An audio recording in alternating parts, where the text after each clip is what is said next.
morning, everyone, and welcome to episode 84 of the Retro Spectives podcast, Diablo 2. My name is Patrick Arthur, and I'm joined, as always, by my co-host, James Turlings. How you going, guys? And far more importantly, yet another special guest, Shane Koski of the Retro Hangover Podcast. Thank you so much for joining us today, Shane. Oh, well, thank you. I don't know about far more important, but you know what? I'll take the compliments where I can get them. It's less of a direct compliment and more of a diss of James, but I agree. You should always take compliments where you can get them.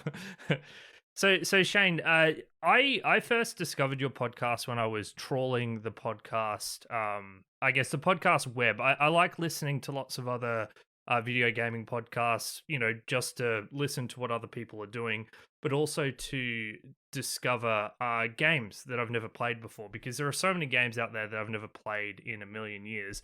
And I got to say, the very first time I listened to your show, I was a little put off. Well, because you guys have some very special introductions, we do, as I'm sure you're well aware.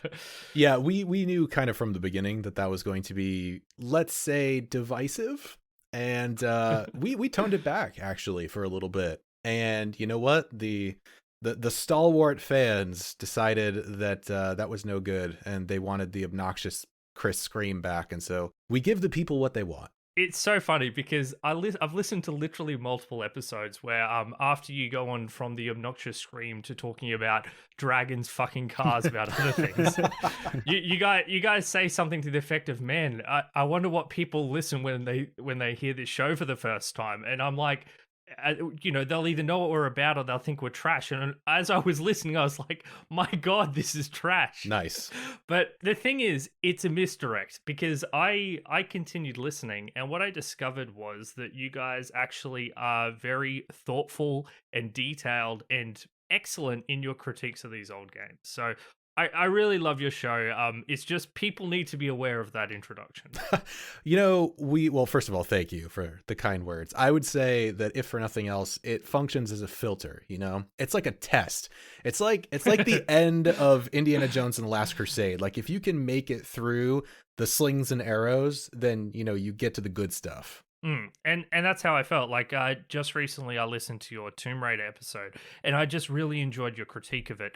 It really sounds like with that game, the way the platforming worked was that it really took from the classic Prince of Persia games. I don't know how familiar you are with those, but yeah, I listened to another show, Nostalgia Goggles podcast on Prince of Persia, and that whole thing where you have to like press a direction to confirm your jump, that literally sounds like what you were experiencing with Tomb Raider. Yes. Listen, as I said, or at least I'm pretty sure I said it in the episode, I wanted to like Tomb Raider. Like, everything about that to me is like, I should like this game. And the tank controls just really, really killed it for me. I gotta be honest. Yeah, James and I have a mixed history with tank controls, don't we, James? I'm pretty sure we have exactly one experience with tank controls, and that was Resident Evil 1, and it was a fucking amazing game.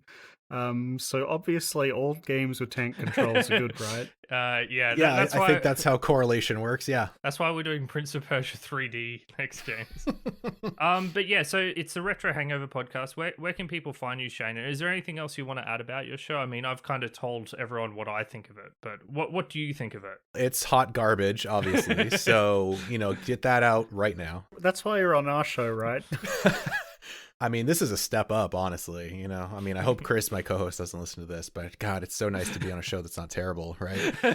But yeah, no, we are the Retro Hangover Podcast. My co-host Chris and myself, we pick one game per episode. Our cutoff is it has to be at least 10 years old. Anything older than that is fair game.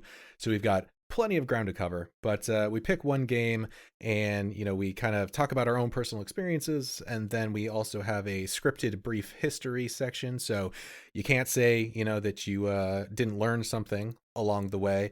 And you know, then we kind of go through categorically talking about the game, from graphics to the gameplay to just about everything, and then wrap everything up in a nice bow at the end, you know, talking about whether it holds up today or not. So if that sounds like something that you'd be interested in, then the easiest way to find it is either just search Retro Hangover in your favorite podcasting app, or you can just head to Linktree/Retro Hangover, and that will give you a handy dandy little button menu that you can pretty much go wherever you want, as long as it's related to us. And we'll of course pop a link in the show notes. And yeah, I really do appreciate those introductions you do, because it's something that I'm extremely lazy about. I go to Wikipedia, say a few details, and then we get into the show. And to be fair, like, our show is very much stylized in the modern perspective, critical point of view, whereas I think you guys are a bit more balanced in how you approach it, right? I would say so. Honestly, it's interesting because when you mentioned that to me, when you had asked if I'd like to be on the show, and you said that, we kind of take this more as strictly like looking at it, not with nostalgia goggles or anything, but how does this play today? That's, I think, the minority piece of like what we tend to talk about, because we usually like to try to give the game sort of its due in the context of the time that it was released. So I think having your perspective on it is super important. So I think both of those together kind of balance each other out. Yeah, completely agree. And we've said this many times before, like we talk about from the modern perspective, but that's an incomplete point of view. But I do still think it's a valid one. And I think it's one that's probably a little underexplored in a lot of ways. Sure. With people just saying you don't get it. As James and I have had discussions about JRPGs in the past, but that's a question for another show, right, James? When you finally inflict another one upon me. Yeah, because I mean, there are going to be lots of people like that who just don't get a game because they didn't play it when it came out, right? I find those people, when you're looking for good reviews, it's kind of hard to find that perspective that isn't coming from, why this game is so great from a person who's played it for 10 years, you might not have that reaction to it coming into a game for the first time. Oh, for sure. Absolutely not. And there have been plenty of times where we've picked up something, and it's interesting that you mention JRPGs, because I feel like Chris, my co-host, and James would get along famously because he's a huge JRPG nerd, and I'm the one that didn't really have a lot of experience with those as I was growing up. And so going back to them now, he's like, yeah, this game's amazing. You got to try it. And I go and play it. I'm like, Chris, this is trash. Why am I playing this? And he's like, you don't understand. So believe me, I get it. I'm glad we got the right guest from your podcast on the show. Yes, you chose wisely. I'm not sure Chris would have been welcome. It'll be a repeat of when we had the other Chris on our show. I'm going to make sure he knows that too. Yeah, and the other Chris was more on my side of the argument. It's like, that game was amazing, referring to, of course, Luna Silverstar story. Oh, no, oh, God. Okay, yeah, no, you picked the right one. Vindicated. Yeah, I'll send you my article afterwards. You'll enjoy it, I hope. But for all that, we are not here to talk about Luna, even though it does, end up coming up a lot. We're here to talk about Diablo 2. But before we do, for those who are listening to us for the first time, we are the Retro Spectives podcast. Each and every fortnight, like Shane does on his show, we play a classic game of the past from start to finish with the intention of evaluating if that game is truly worth your time to play today. We're not a nostalgia podcast, and that's the critical thing about us. We're not here to understand these games in the context of the times in which they were produced. We're just here to play them through and talk about our experiences to see if they're actually true classics, or whether we think they're actually true classics. So, Diablo 2. I should mention, we've also done an episode on Diablo 1 quite a long time ago, episode 19. Highly recommend you give that a listen, because this is a sequel episode and we always take cues from that first episode, our experiences in the previous game.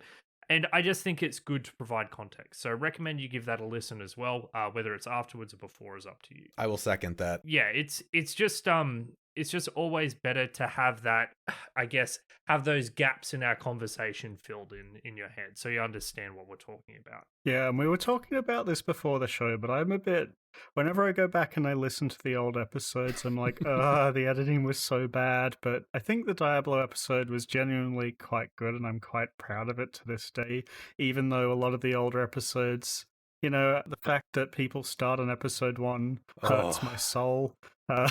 That's one I can, proudly get behind. So Diablo 2, it's a hack and slash action RPG developed by Blizzard and was first released in 2000 for Windows and Mac. an expansion, Lord of Destruction, was released a year later in 2001, which we also played for the show. And I think that if you're playing these games today, you kind of have to take them as a package. No one is really going to be playing vanilla Diablo 2 today, whether it's the original or the remaster. You play as a hero following in the wake of a destructive evil force associated with a mysterious wonder, and must murder a lot of demons and other evil creatures in your quest to find them and try to figure out what's going on. Also, as I just mentioned, there was just a remaster released just in September last year. So it's just a little bit over 6 months old, which included the Lord of Destruction expansion pack, as well as a bunch of quality of life changes, like changes to how the stash works and gold auto picking up. Although surprisingly less quality of life changes than you might think. From what I've read, most of the gameplay is basically essential. Those quality of life changes that Blizzard really had a very light touch with the game in terms of how it played, with most of the effort going into changes to the presentation and soundtrack and sound effects and things like that. Yeah, as far as I'm aware, like the remaster remake is the original Diablo 2 with a fresh coat of paint slapped on top. Like you can toggle between the old and the new visual style at any time, I believe. That's right. Yeah, it does just have the original engine running under the hood. So it's not a complete remake. It's more of a very high quality remaster. Yeah, HD remaster. Yeah. And truth be told, I mean, going that route was actually very problematic for them as well, because they were, resurrecting this arcane code from a couple decades ago and being like, how the fuck do we make this work today? And but the thing is for them it was like handling a hand grenade, right? Because you have this entrenched fan base that's like, we just want better graphics, but don't mess with any of the mechanics because it's the game we love. And it's like, yeah, but also there's a bunch of stuff we've been complaining about for like 20 years. So, and we'll probably get into that in a little bit. They're slowly making actual changes to the game now with the upcoming 2.4 patch, which as far as I'm concerned is actually a good thing. But it can be fairly divisive depending on who you talk to. What's interesting, when they first pitched it, they probably had to keep it quite similar. But now that people have had a chance to play it, they are more allowed to change it, I guess. That's probably how it ended up working. Yeah, I figured they'd go the route that Jagex or whoever went with old school RuneScape, where they released the old game exactly as it was, and then slowly over time, by doing community polls and gauging interest, they make little quality of life changes and fixes that don't, detract from the core experience. So, but, they take it slow and slowly get to a better product rather than, dramatically changing it over time. And I think that was a good approach because it allows, the diehard fans that don't want anything touched to get in at launch and play, the game exactly as it was. And then, it becomes a bit more accessible to people over its life cycle. Agreed. And as someone that's, going into it, having played it for years and years, like having them have that as sort of like a baseline, I think is crucial. And then from there, I'm glad that they're making some actual changes for the first time in a couple decades. It really refreshes the game because there's a lot of things that frankly have become stale over time. And so there's a lot of underutilized, character builds, things like that. So I think they were real smart about how they approached that. So Shane, on that topic, I think this is a game where your level of experience with the Diablo games and the broader genre as a whole matters a lot. So can you tell us a little bit about your history with Diablo, the Diablo games, but also if you've played any other ARPG games? Like, have you played much in this broader genre as well? Oh, so many. Yeah. So as far as Diablo and the franchise is concerned, I've been playing Diablo more or less since, I won't say right exactly from the beginning because I was a wee bit too young at that particular time in 1995, but I want to say I think I picked up the very first Diablo right around 97, I want to say, give or take, and started from there on my family's, at the time, fantastic, light gray, chonky, compact Presario desktop PC. I'm pretty sure it might have had a turbo button also. So. And it had a dial-up modem for the kids at home that don't know what that is. And yeah, so I played that then, and then as soon as Diablo 2 is out, I was like day one picking that up and never really looked back. Diablo is one of those games that I think I know I go back to and play probably at least once a year for the last 20 something years. It's kind of like my comfort food a little bit.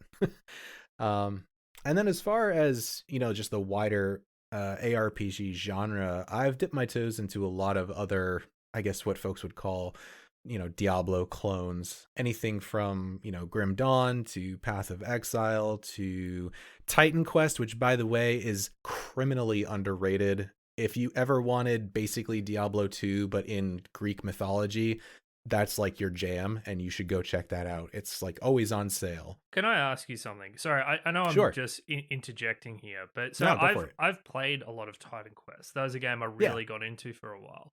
Do you think there's merit to playing Titan Quest when Grim Dawn exists? Because Grim Dawn is effectively, like, it's obviously completely reskinned, but it's made by the same developers, and it really feels like a sequel to Titan Quest.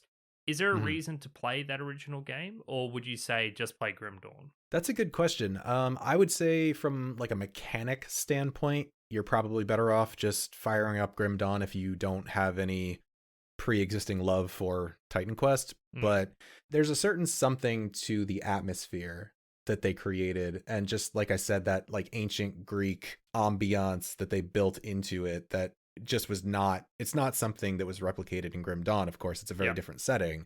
And so I think that's actually the huge draw to it. Like if you've ever liked anything about Greek or Roman mythology, like you're gonna have a good time with that. It's so pleasant, isn't it?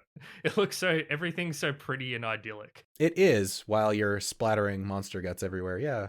But yeah, so I mean, suffice to say, I think I've touched on a lot of them. There's like, what is it? Adventures of Van Helsing, Victor Vran. So I've tried quite a few, I think, in my time. All right, James, what about you? I mean, everyone already knows about your Path of Exile addiction. Oh, I've got about 600 hours in that, and then we've played Diablo 1 for the show, obviously. I played Torchlight 2 for a while with a friend. We played that. Oh, yeah. I never got to the end because we only played on hardcore, and we always died at about like Act 3 or 4. It was a long few months of, no progress, but it was fun. So I'm, pretty familiar with the genre. I don't think I'm particularly great at the genre. Like in Path of Exile, I'll get a character to maybe red maps, it's late in the end game, but not all the way to the end. And then Diablo 2, I played as a kid. I don't think I ever finished it. Or probably got up to about Act 3 a couple of times on a Necromancer, but never got very far than that. So it's been so long that this was basically a fresh experience for me. Yeah, and as for me, I would say I'm very much a casual player of these kinds of games. I've dabbled in Titan Quest and Torchlight 2 and a lot of the games. I've played Diablo 1 and 2 as a kid, but once again, it was very casual. Like, I don't think I ever got to the nightmare levels or anything. It was just playing through the game once.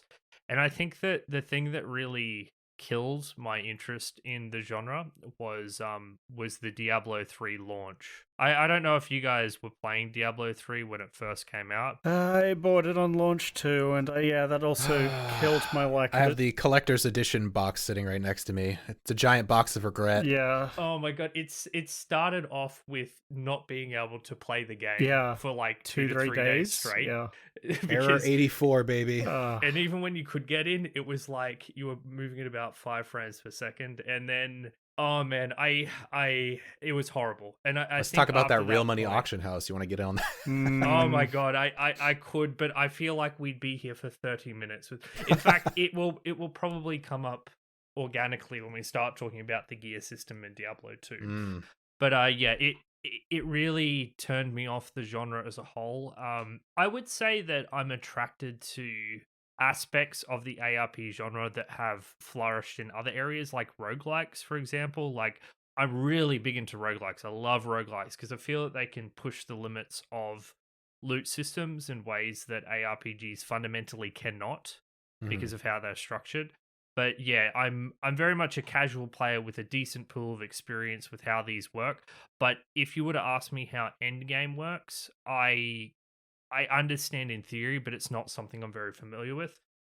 The other thing is I've never been a player who's played MMOs, and I know that as ARPGs have developed, their end games are in large parts have developed parallel with our understanding of MMOs. So because of that, the end game of these games is kind of a bit of a black box to me that I don't quite fully understand. But I've got you guys here to get me there, so I'll be relying heavily. And you on hate grinding, right? Like you would never farm bosses in these games. You would like play through the story once and quit once you got bored, right? Yeah, it's kind of interesting. I think that I would have to find the act of actually beating the monsters kind of fun in and of itself. Yeah.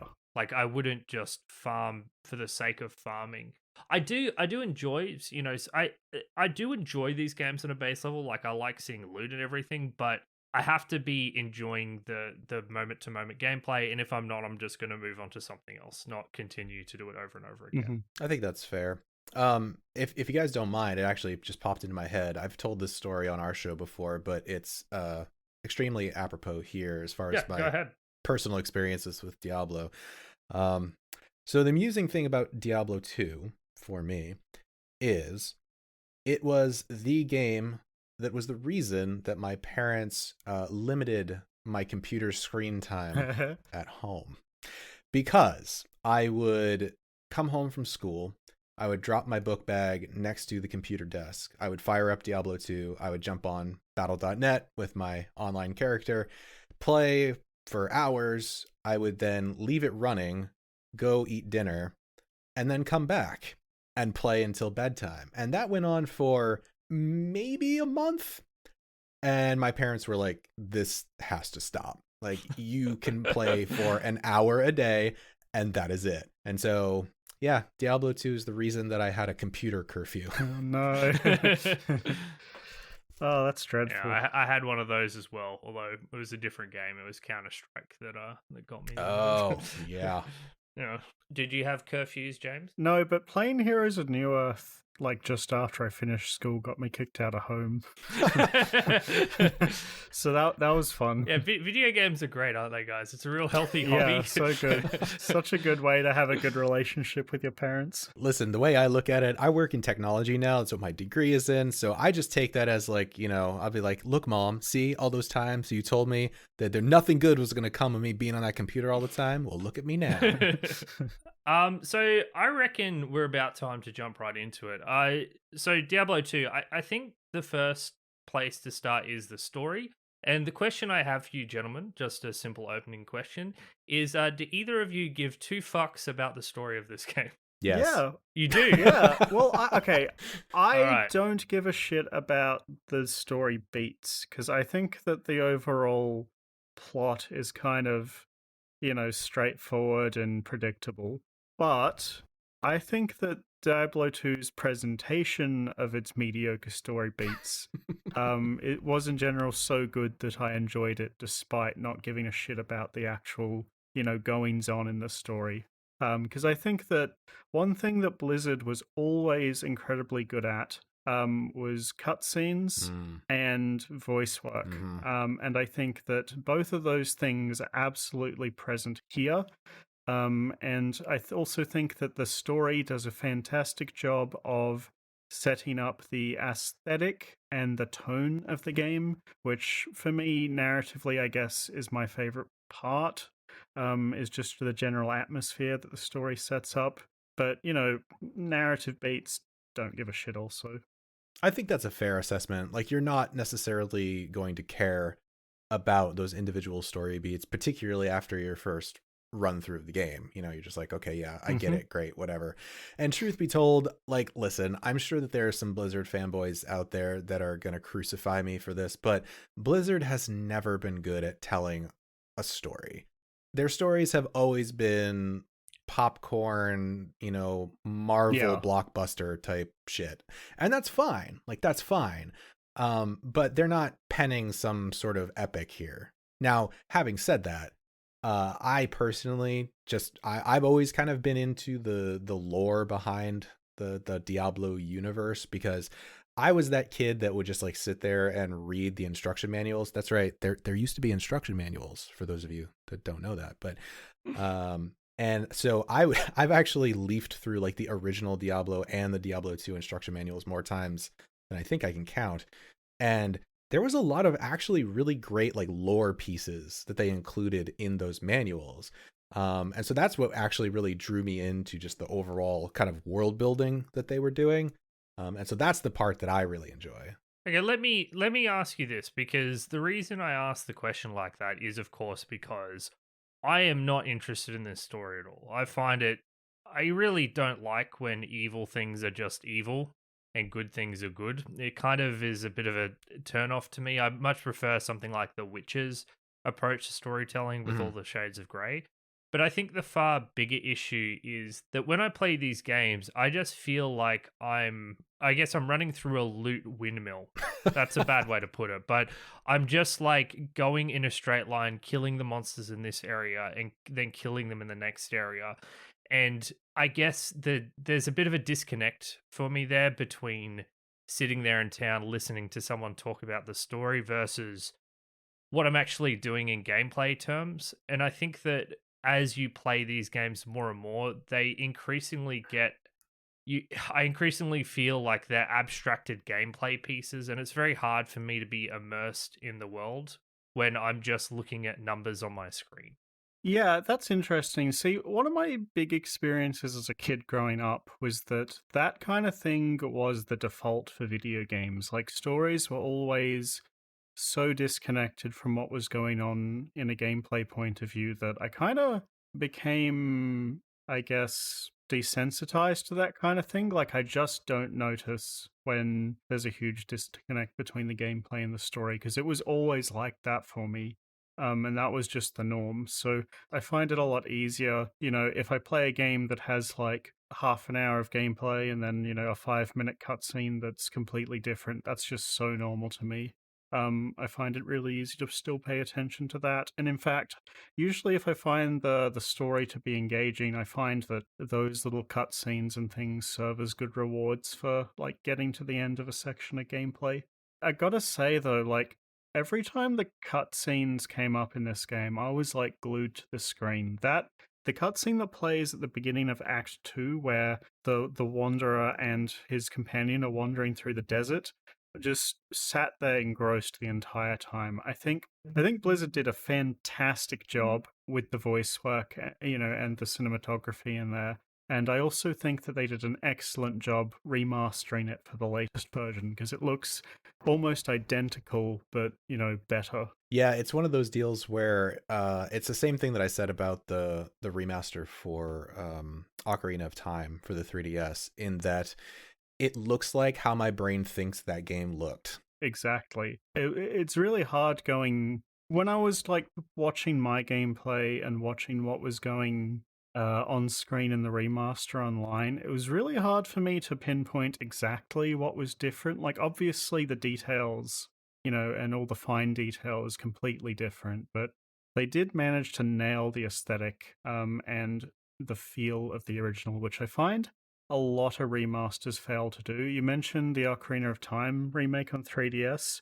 I agree with that one. And then their next remake, when they did Majora's Mask, I felt like they lost a lot of the atmosphere in that game. And is a good example of them not quite getting that right for me. I'm curious about this point that we just made a few moments ago about how there appears to be a perceived disconnect between the storytelling aspects of the game and the gameplay itself. Could we expand on that a little bit? Because I don't tend to agree with that, and I'm curious what your rationale is. Hey, let me see if I can explain it better. It's more that when I play these games, I feel like the story veneer is kind of stripped clean. Like, I can't really see the story because everything that's motivating me is the numbers. Like, I want to get better gear. I want to get stronger with my skills. I'm thinking about, what skill is best to use. I'm just not really invested in the storytelling aspect of the game at all, because I've played so many of these ARPGs, Grim Dawn, Torchlight, all these different games, and they're all the same in terms of their. I guess they're all the same in terms of their gameplay, right? Sure. You kill a lot of monsters, you're trying to get rarer gear, you move on to the next area. It's all exactly the same every single time. So when I'm playing these games, I'm not playing them for the story. The story is not motivating me. The story is a sideshow. It doesn't mean the story isn't of itself bad. And I actually agree with you both that the atmosphere of this game is very good. I even agree that the voice acting is great. I mean, every character's voice acting is very well done in this game. It's just I don't care about it. Like I'm not invested in this story. That's fair. And actually, it's I suppose I should have expected it, because I wanted to bring this up. As a matter of fact, I thoroughly enjoyed your blog article that you wrote on your site, by the way, called "The Hidden Cost of Optimization," talking about ARPGs. The thoughts that you had in that article actually line up almost 1-to-1 with me, in that and this is, again, I'm sure there's going to be fans out there that are going to hate me for saying this, but between the two, I would call Diablo 2 probably one of, if not the top game for me, of all time. But having said that, I actually go back and play the first Diablo more regularly than Diablo 2. And it's for the reasons that you pointed out in that article, and it's that game had much more emphasis on this atmosphere and this storytelling that we're talking about, and less about wringing your hands over, character builds and what skills should I choose, because you just get in and you play, and then you don't have to think about that so much. So you're almost free to enjoy the story and the atmosphere more. That's a good way to put it. Yeah, I like how you've put it. It's not that the story is bad. It's that it's hard. It's just not, when I'm playing these ARPGs, it's just not what I care about. Right. It gets overshadowed. Yeah, exactly. But I think that you're on the money, that Diablo 1's simplicity allows yourself to become immersed in the world a lot better. Yeah, there's a few things I think that Diablo 2 does better than Diablo 3 narratively that makes me care or be more immersed in it. The number one thing is that during Diablo 2, I never feel like all the characters are sucking me off, constantly, right? Great and powerful Nephilim.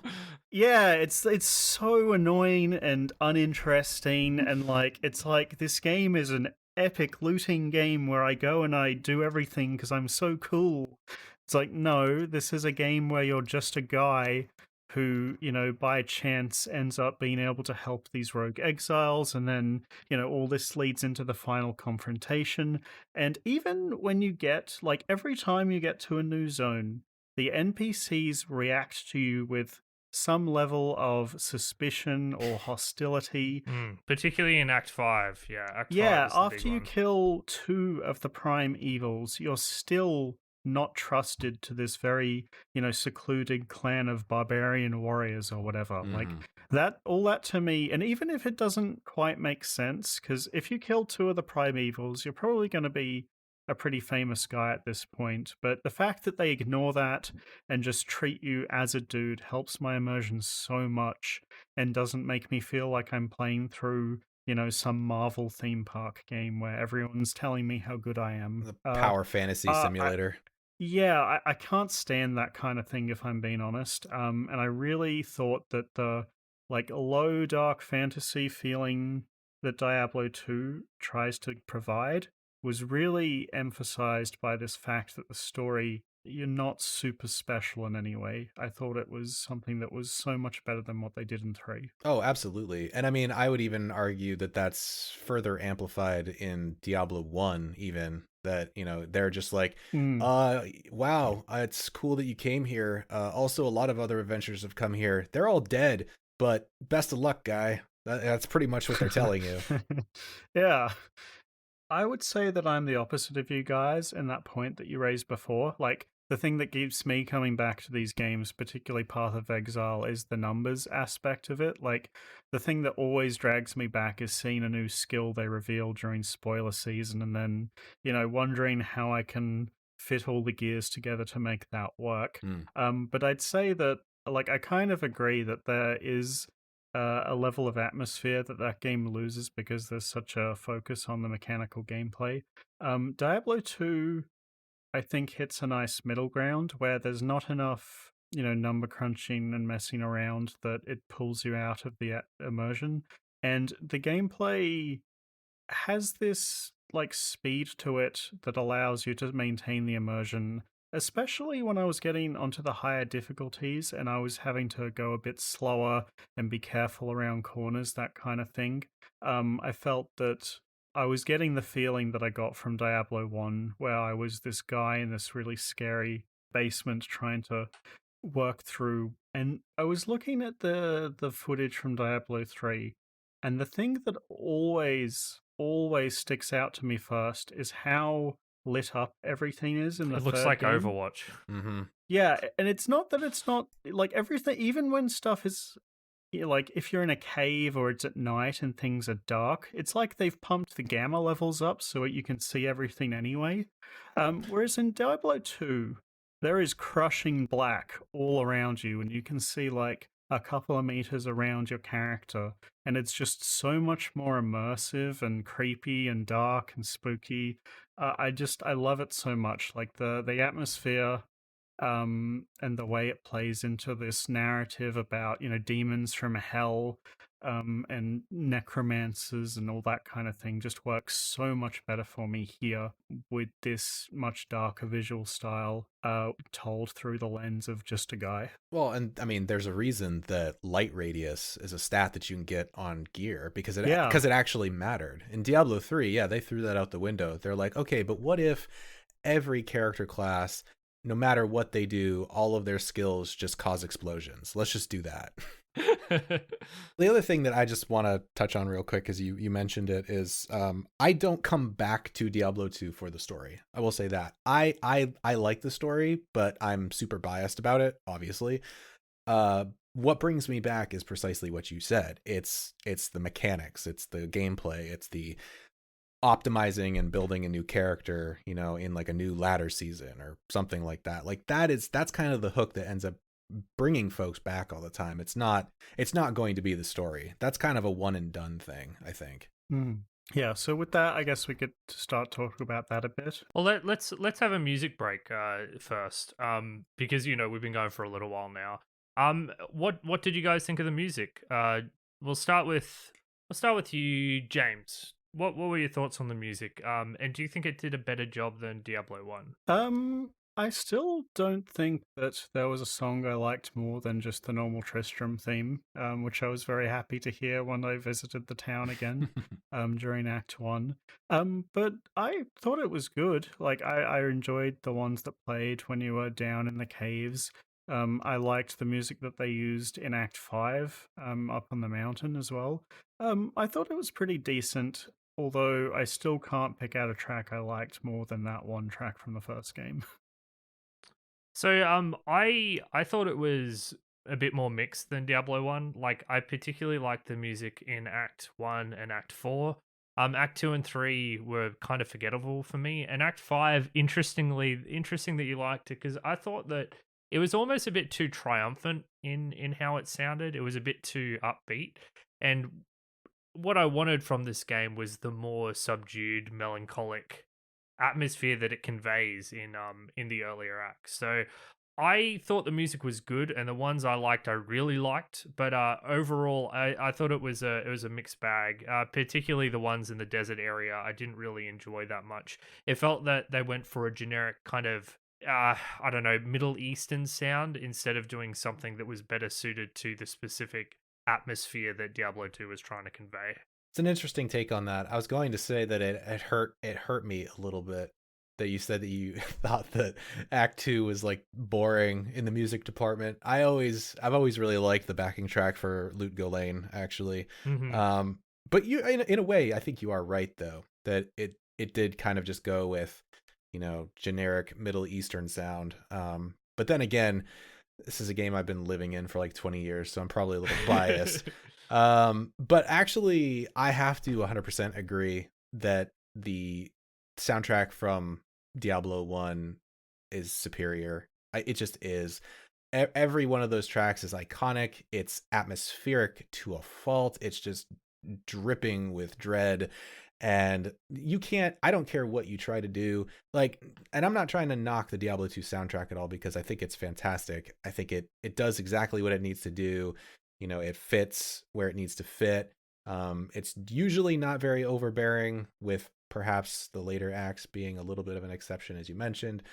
But you just can't beat that original Tristram theme. That's like perfection as far as I'm concerned. I thought, the one that really stood out to me was the Wilderness track in Act 1, which is just the track you hear when you're roaming the overworld in Act 1. And I thought that it had a wonderful sound to it. And maybe it's because I've heard that one the most, because I've rolled new characters when I was younger and everything. Sure. But that one stood out to me. Was there a particular track you'd like us to play, Shane? Your dealer's choice. What should we play for our music break? Ooh, jeez. Wow, you're putting me on the spot with that one. All right, you know what? I'm gonna go against the grain then, and I'm gonna say the track for Luke Ghislaine in Act 2. All right, so this is the Luke Ghislaine theme, guys. Hope you enjoy.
Alrighty, so that was Luke Ghislaine.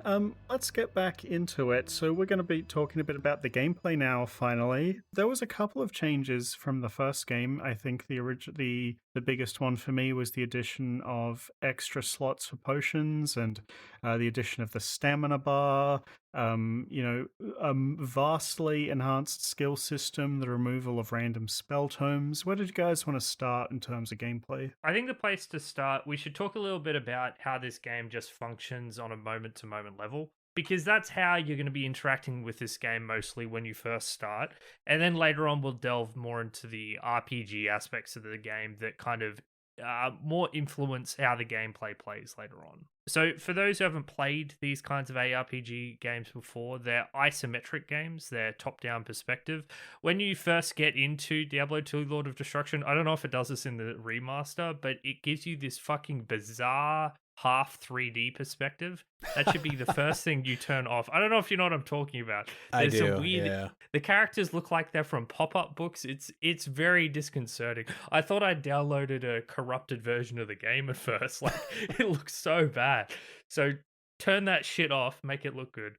And you basically control your character by clicking around the screen. You click on enemies to attack them, and you've got two skills that you can put on your two mouse buttons, on your left and right click.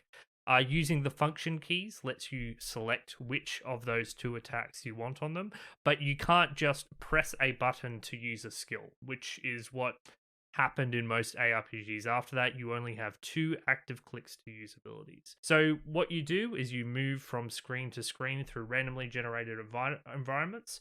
You dodge, moving around enemies, either shooting them with spells, range attacks, or melee attacks. You use your abilities to supplement your damage. You use potions to heal any damage you take. You murder everyone. You take the loot, which spits out of their bodies. You take that loot back to town, sell it, and rinse and repeat. So it's an action RPG. You're moving around the map, killing everything in your wake, trying to avoid taking damage and trying to deal damage.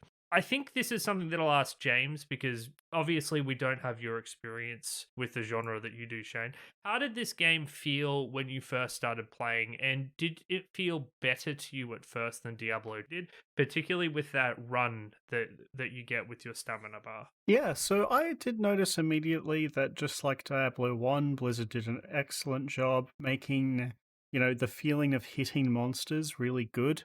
The sound effects from just bonking people on the head is fantastic. So the actual game feel, in combat was really good to me. I had like a big curve of enjoyment out of the stamina and run bar as I, got to understand it a bit better over the course of the game. And I would say that it was actually the number one most impactful difference to the gameplay from Diablo 1 for me overall. So for those of you who don't know, on the surface, you have a stamina bar, and when you press run, you run, and it consumes stamina. Quality of life, the level design in this game is a lot more spread out than it was in Diablo 1, so being able to get around quickly, a bit of nice quality of life. And originally, I, tried to use that a lot, and basically had it on always during Act 1 on the normal difficulty. And then at some point in Act 2, I started dying a lot, and I couldn't work out why.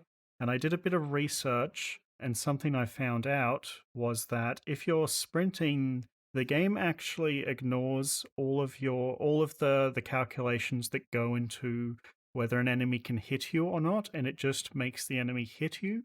So with my paladin, that had a shield that normally would block 60% of attacks, I was getting a hit by 100% of everything while running. And from there, I started learning how to strategically use run instead, because in a lot of these ARPGs, I find that the number one most important stat is movement speed, more than damage, more than anything, especially in something like Path of Exile, where, endgame, you're moving around at light speed and you're barely seeing the enemies on screen as they die.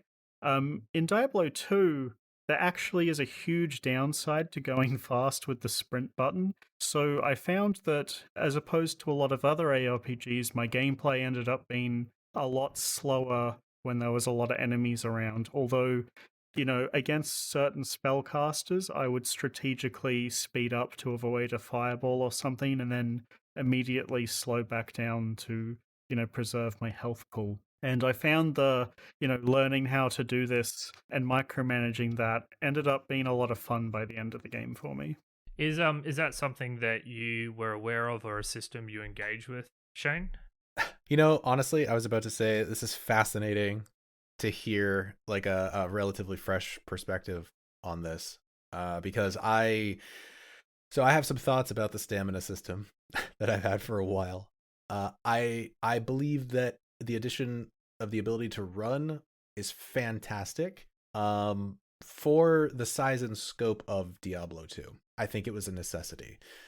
I believe that there is something that was probably lost there, however, in that being forced to move at a very measured pace in Diablo 1 really, I believe, added to sort of the overall tension and atmosphere of that game. But I understand why they did it, and I think it was the smart choice. However, I think the stamina bar is trash. Mm-hmm. There's no reason for it. If you're gonna add a run, just let the player run. Like, and you can still toggle between run and walk for, those strategic moments, like you pointed out. But the issue with the stamina bar is it's really, really important and in your face at the beginning of the game. And then eventually, just by naturally acquiring better gear and leveling up your, vitality, which gives you more stamina as well as health, eventually it's completely irrelevant. You can run forever and never actually effectively run out of stamina. So it's like an interesting mechanic in theory, but in practice, it ends up kind of just falling to the wayside. And so I've always been of the opinion that it should have just never really been there in the first place. But you do bring up an interesting point about the sort of the strategy behind walking versus running for hits, because I will say that you also do get to a point later on, if you continue to play the game and you go into like the harder difficulties, where you will never want to walk. You'll always want to be on the move with pretty much any character, regardless of what build you go with. You're just going to want to be moving pretty much as fast as possible. And then eventually you get to the point where everybody gets an enigma and then you start teleporting everywhere. But I'm sure we'll talk about that later. I actually agree with you about the stamina bar itself, because almost all of my enjoyment from this system comes from, toggling between walking and run. None of it came from managing that stamina. And I actually kind of agree with you that if they just removed it and left in the toggle, then the game would be better, because it's just annoying, right? Like, I was playing a paladin, and at some point I put a point into an aura that massively increases my stamina and regeneration, and once I got the first point in that, the bar ceased to exist, basically. Exactly. I find it interesting, James, because you mentioned this to me, this distinction between walking and running, but at least the way I was playing my character, I didn't ever really have a reason to walk. So I was playing a trap assassin, and the trap assassin is effectively a caster, but instead of casting spells from your body, you drop a static trap on the ground. It can't be attacked or anything, it's invulnerable, and the spells emanate independently from that trap. And I don't know, you might be able to shed better light on this, Shane, but the assassin special weapons, because each and every class has a special weapon or wand that only, or, some kind of item that is class specific. The assassin specific weapons for my entire playthrough were fucking trash. Like, absolute dog shit. Like, the best one sold for like 900 gold in Act 5. Like, they was atrocious. I didn't find a single assassin weapon that added to my skills until Act 5, and it wasn't even a skill I was looking for. So attacking didn't really matter for me. All that mattered was moving fast and my positioning. So I didn't ever have a reason to really avoid damage by walking and blocking with a shield. I was just running around like a madman, basically staying out of range of enemy attacks and dodging enemy projectiles. Well, I mean, especially playing as a trap assassin, your claws are essentially just stat sticks at the end of the day, right? Because you're not trying to actually melee anybody. But your experience with that, I think, is pretty common.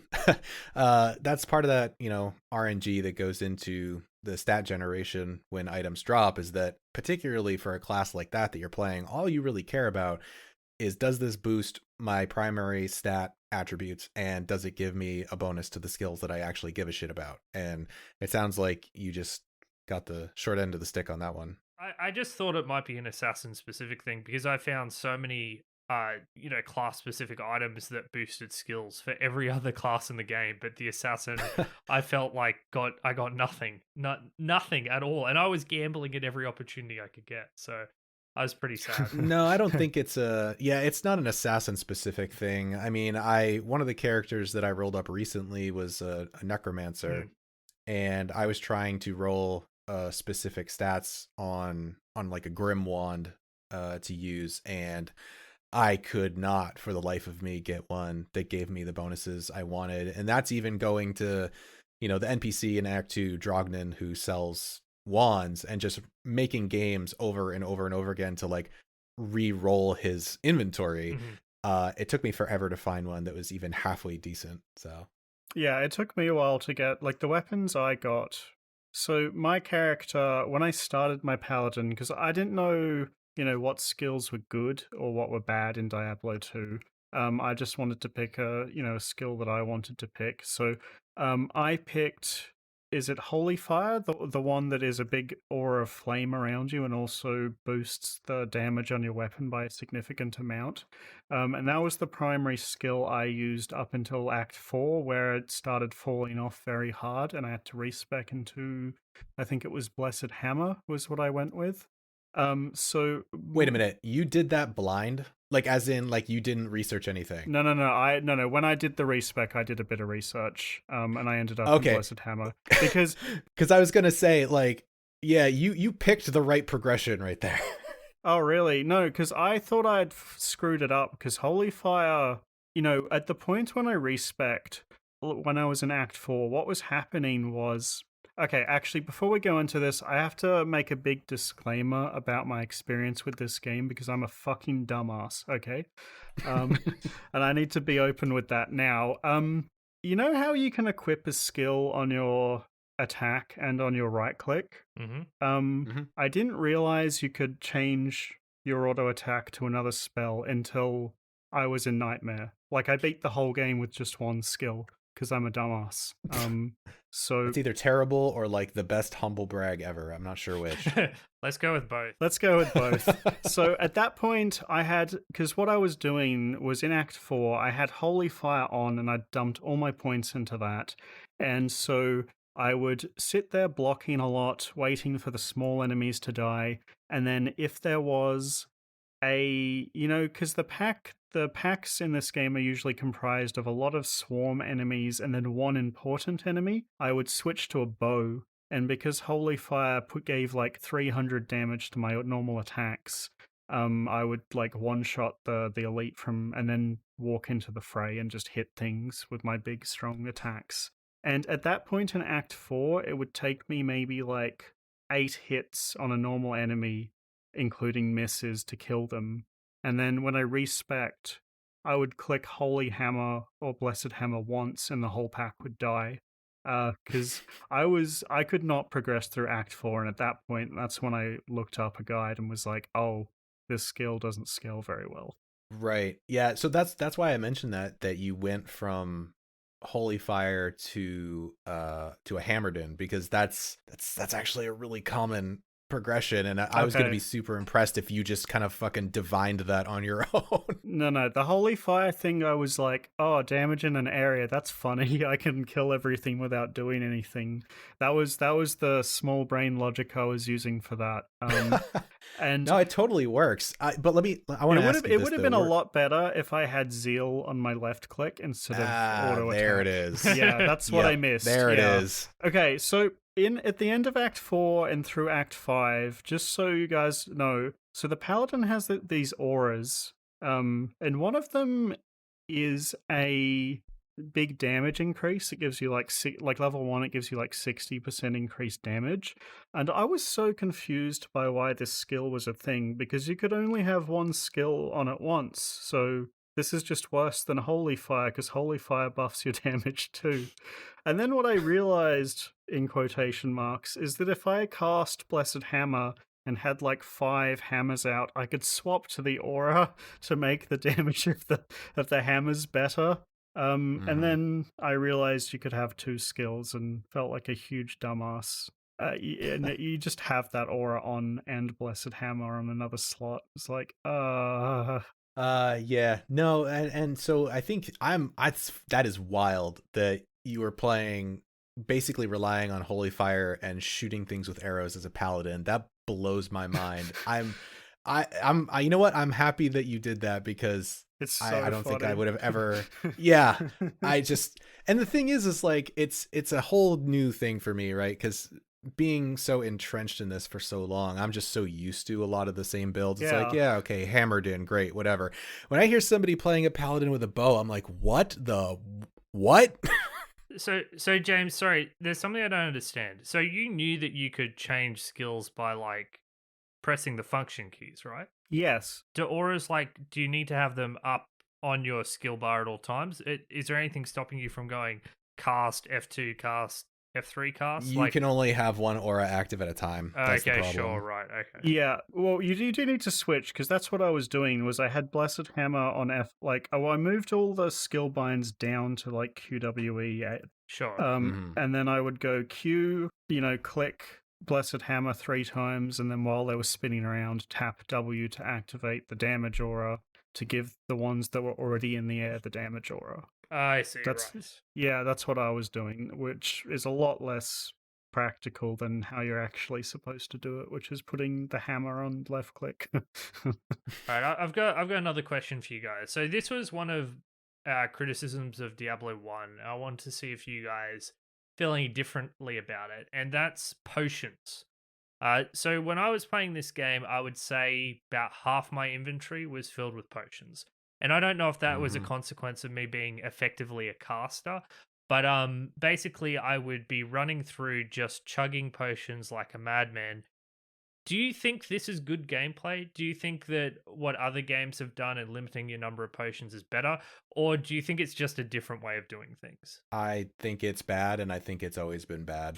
Yeah, I think there's a better way to do this for sure. This is so tedious the way it is now. Absolutely. I feel like, so it made more sense. I won't say that it was the perfect solution, but I think it made more sense in Diablo 1, just because, if for nothing else, just by virtue of the gameplay as a whole being a little bit slower, right? It's a little bit more methodical. Also, you die. Oh my god, those later stages without potion chugging. I don't know how you're meant to get through them. Oh, yeah.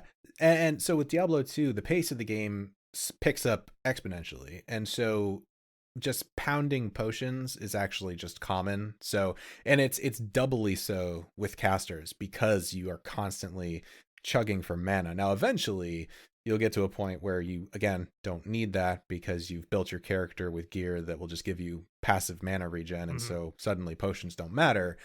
But no, I think it's always been terrible game design. I've never liked potions. Honestly, it's one of the things, because I don't want to totally shit on Diablo 3, because I've put an insane amount of time into that game. And actually, I think it's a decent ARPG for what it is. If it was not called Diablo, but that's a different discussion. But one of the things that I think they did extremely well was redesigning the potion mechanic, in that you just have one potion, it's on a cooldown, and it's more of an emergency button than anything, because you get health globes that sort of just naturally spawn from killing enemies. And so you can be more strategic about picking those up, rather than having to basically waste a bunch of inventory space on potions. I actually think that was a smart design choice. Yeah, I actually like that system of potions the best out of all the RPGs I've played. Path of Exile's system, where you have 5 potions and they constantly get charges from killing enemies, and the end result is that you put a popsicle stick on four keys and you just mash all 4 constantly. I think is also terrible, but I still think it's better than what is here. I really don't like the way potions work, particularly they even had the foresight. They clearly understood that it wasn't very good in Diablo 1, because they made the improvement of giving you better belts that let you put in more potions in order to hold more, but it's still not enough. Even with, a triple belt, I still had half an inventory of potions until as a paladin I got a bunch of skills that let me regen health and mana. I think the real problem is when you run out of the potions on your belt, and so then you open up your inventory and you're dealing with 2/3 of your screen while you right click on the potion. And listen, there is an element of dexterity involved there. When I was fighting, I think it's called Duriel, the boss at the end of Act 2 that has the thing. I was just that was a very frantic fight for me, because I had my inventory screen up. I could see half the screen. I was trying to move around the screen, drop traps, and use potions from my inventory all at the same time.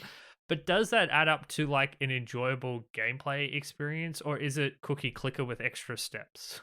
I mean, the other option is you open up a town portal, go there, fill up again, and then come back and resume. Yeah, that was stage 2. Which I also think is equally bad gameplay. It's it feels really cheesy. It's you're not actually beating the boss, but it feels like how you have to play. It is, and honestly, Duriel has always been a giant difficulty spike. It's never something that they've smoothed out. Honestly, I kind of wish that'd be something they do in the remaster, but I doubt that they will. But that's the accepted strategy for almost every single character build is and I do this every time, is I will fill my entire inventory with health potions and then pray that that's enough to survive the encounter. And is that good gameplay? No, I don't think so. I think it's a poorly designed boss, frankly. You're basically just running around a very small arena trying not to get hit and frantically pounding potions the entire time. And your follower is useless too, because they'll die in like 1 or 2 hits. Yep. So listen, let's dive right into this, because this is the main question I have when talking about all this stuff. Does Diablo 2 have good moment-to-moment gameplay? If we imagine, and obviously this isn't exactly fair, but just as a thought experiment, if we strip out the RPG stuff that is present in the game temporarily, and we think about this game as an action game, moving around, killing enemies, using your potions to heal, using your abilities skillfully, positioning yourself, etc., etc., do you guys think that is an enjoyable gameplay experience? Is this game fun to play on a moment-to-moment level, or do you think it's kind of a little simplistic and repetitive, or somewhere in between? Okay, so as a new player to Diablo 2, my opinion is that if we are talking about normal difficulty, my answer to this is a hard no, it is not fun. But after starting on Nightmare and getting through Act 1 and a bit of Act 2, my opinion on this has basically flipped. Because the difficulty of the enemies is enough now that it is engaging without all the other stuff on top of it. Like when I was playing through normal, and I have this problem with basically all ARPGs, is that you have to play through all of this boring shit at the start to get to the fun part. And maybe the counter argument to this is, yeah, but look, James, you were a dumbass who didn't know you could use 2 skills. Clearly, you needed that normal difficulty to figure the game out first, right? Like that. I think that's a fair counter argument. But for me, the moment-to-moment gameplay only truly became fun once I got to Nightmare. And in Nightmare, the game changed completely for me. And I don't know if it's like this for everyone, but suddenly, we were talking before about how there's a stat called white radius, how far you can see around your character. And to me, that was a complete non-stat at the start of the game. Now, when you go around a corner and there's a bunch of elite enemies that can 2-hit you, it's terrifying not being able to see very far around your character. Like, whereas before, enemies barely touched me, it didn't matter. Now when I'm sneaking through the monastery basement, I'm checking around the corners, using the run to get information. When there's enemies, I'm trying to use the environment to kite them and doorways to block line of sight. I wasn't doing any of that during the normal playthrough, and it was my biggest criticism of the game, going from Diablo 1, where I always used doorways and things to block line of sight, was that Diablo 2 didn't seem to make you use any of that at all, and I hated it. But on Nightmare, I've had to use that stuff constantly, and the enemy design is usually such that it kind of reminds me of Doom in a way, in that packs of enemies, which I think in ARPGs it's common to refer to them as packs rather than individual monsters, are usually comprised of a few different types of enemies that create an encounter that's more than the sum of its parts. For example, in Act 1, you fight these normal enemies that just hit you, and then later they introduce a second enemy, which is kind of a necromancer shaman. So if you don't kill him first, he'll just continuously bring the little ones back to life, which creates this idea of target prioritization. When you're a Nightmare and those little enemies can realistically kill you on their own, getting to those important targets is more difficult, and kiting around the environment becomes fun, and it becomes this little mini puzzle game where you're using your run and all that stuff to try to get through a room. On the easy difficulty, I didn't get any of that, and my gameplay experience was basically walking forward and attacking for 20 hours. It was really quite boring. Yeah, I would say the other thing that kind of ups the ante once you get past normal as well is they start introducing the concept of, elemental immunities and Yeah. resistances much more than you would see in normal at all. Actually, I think there's very few, if any, instances of that in normal. There's a few unique enemies that have those resistances, but yeah, you're right for the most part. Yeah, and you'll start getting like the not uniques, but the elite packs that have those kind of modifiers. They and have things a like really that. Suddenly, scary modifiers on Nightmare. Like they really do. Yeah, one of the thing that made me love the game, like during this part, was I walked into a room and maybe like 10 minutes before I'd finally leveled up. Is it Salvation? Whichever paladin skill it is that eats the souls of the slain to give you health and mana. And I'd felt like I no longer need mana potions because I just get so much of it for free now. And I walked into this room and I encountered a blue pack that had the modifier does extra strong mana burn on a hit. Oh god, yep. And in this game, when your stamina or your mana bar fully deplete, I think there's like a little window where before they start regenerating again.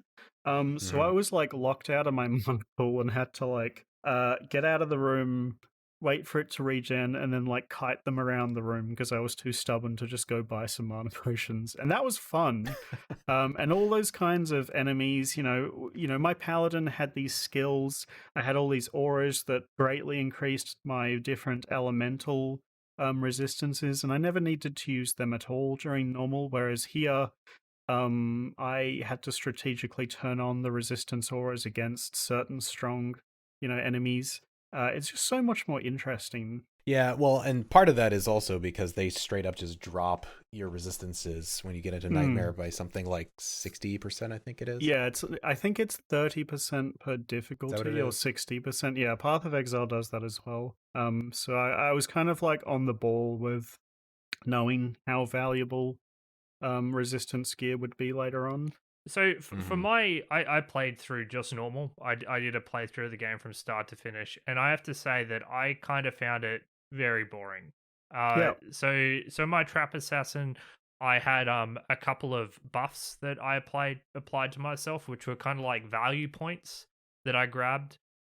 I saw that there was some more on that tree that potentially could have made the combat a bit more varied, but I didn't feel I could waste those points.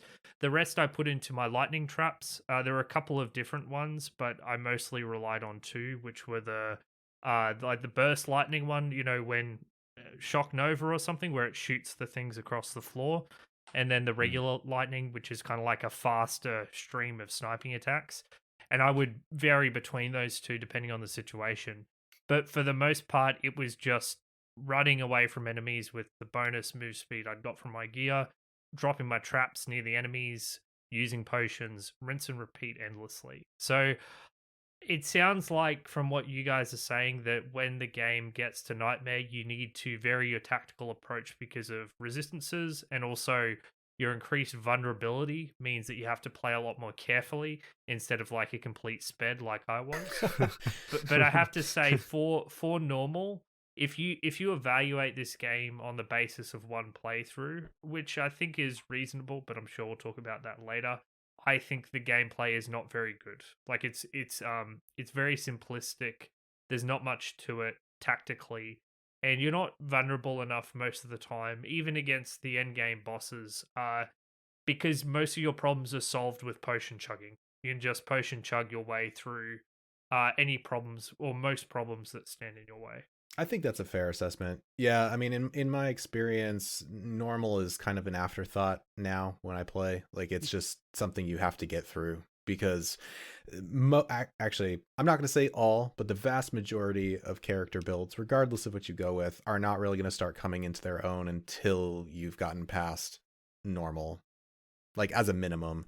And so from a gameplay perspective, that's kind of the thing that a lot of people tend to talk about, right? It's just like, oh yeah, like frozen orb sorceresses are fucking amazing. And like, whatever, like Javazons are great for like farming the cow level and blah, blah, blah. That's not stuff you're going to do in just a typical normal playthrough. You're not actually going to see the full potential of almost any of the character classes in this game by just playing through once on normal difficulty, like for the story, right? I think that is kind of a problem. I guess it depends on what kind of player you are and how like experienced in the genre you are. Like some people are going to jump into normal and be challenged enough and find it engaging, and then there's some people like Patrick and I, from the sounds of it, that jump into normal and just spend a lot of the time kind of bored because it's not challenging enough. Hell, I was playing with a gimped half character until Nightmare because I'm a dumbass and I found it too easy and boring up until that point. And at that point, the game became really fun. Like it was like a switch flipped. But there is like, I guess people do have to know about that going in, that there is this like upfront cost that you have to pay to get to the fun part. Yeah, I'd agree with that. And again, it's hard for me not to go back to this because this is totally not your show's jam, because you guys talk more about like how it is now. Yeah. And somebody coming to this now, 100%. If it was someone that was coming to this like when it first came out, that's a very different discussion. But with all of the improvements to the action RPG genre that have happened since then, it is kind of a big ask to have someone sit down and play this game and be like, okay, it's like the shit that I hear from people when they're just like, oh yeah, well, you should play this Final Fantasy game. I mean, like, it doesn't get good for like the first 30 hours, but if you can make it through that, man, it's amazing. I'm like, why would I do that? And it's almost sort of a similar thing here when you really think about it. I'm kind of used to this thing because I always played MMOs and they were exactly the same. You needed to get your character to the max level before the fun part of the game started, like in WoW or, even in Path of Exile. Every time I roll a new character, I have to suffer through the story, which is the number one thing that stops me making lots of characters, is because I'm so bored of doing the story over and over again to get to the fun part of the game, which is the end game map grind. But like, is that good game design though? No, it should let you skip it. Like, if the end game is where the game starts getting good, start me at the beginning of the end game. Bang, immediately. Or I would just argue that maybe you should design a game that isn't shitty until the very end. Like, yeah, Yes. I mean, that was one of the issues I always had with WoW. Like, I played WoW from the beta up until Lords of Draenor, I think, and like that was always the issue. It's just like I really want to enjoy the journey. And at some point, I felt like that got lost. And it's the same thing with a lot of these games where it's just like, nah, don't care about any of this stuff. Like, we took all this time to write all this quest text, but nobody gives a shit about that. Just skip through it so you can get to the end game. I think the other thing that's interesting is, so Diablo 2 is like, I call it the linchpin of the ARPG genre because it's the thing that has influenced the most. Diablo 2 is the template from which so many games have evolved from and stolen entire systems from. And I think that one of the ways in which games have evolved is they've evolved this action side of the game. If you play Bastion or Hades, if you play even something like Enter the Gungeon or Isaac, a lot of these games have like dodge rolls and they've got more precise projectiles to dodge, and they've got all these other things that make the intrinsic moment-to-moment gameplay more interesting. I have to get on your case for using Isaac as an example here. I do not think that its, base gameplay is that much better than this game. Yeah, I strongly disagree with that. I think that playing through Isaac without taking damage with all of the projectiles that shoot out, particularly as you start getting into the endgame stuff, is actually quite enjoyable. That all comes from enemy design, though, right? Like, it's Yes. less about what you can do as your character. Yeah, and it's absolutely. more about the game, having well-designed enemies. Yeah, of course. And I mean, you could even say the same of Dark Souls. Like, Dark Souls, most of the interesting parts of that action gameplay doesn't come from your inputs, because it's actually quite limited. Like, you roll and hit, but the enemy design is interesting in such a way that the action is enjoyable on a moment-to-moment gameplay level. But I don't think Diablo 2 really has either of those things.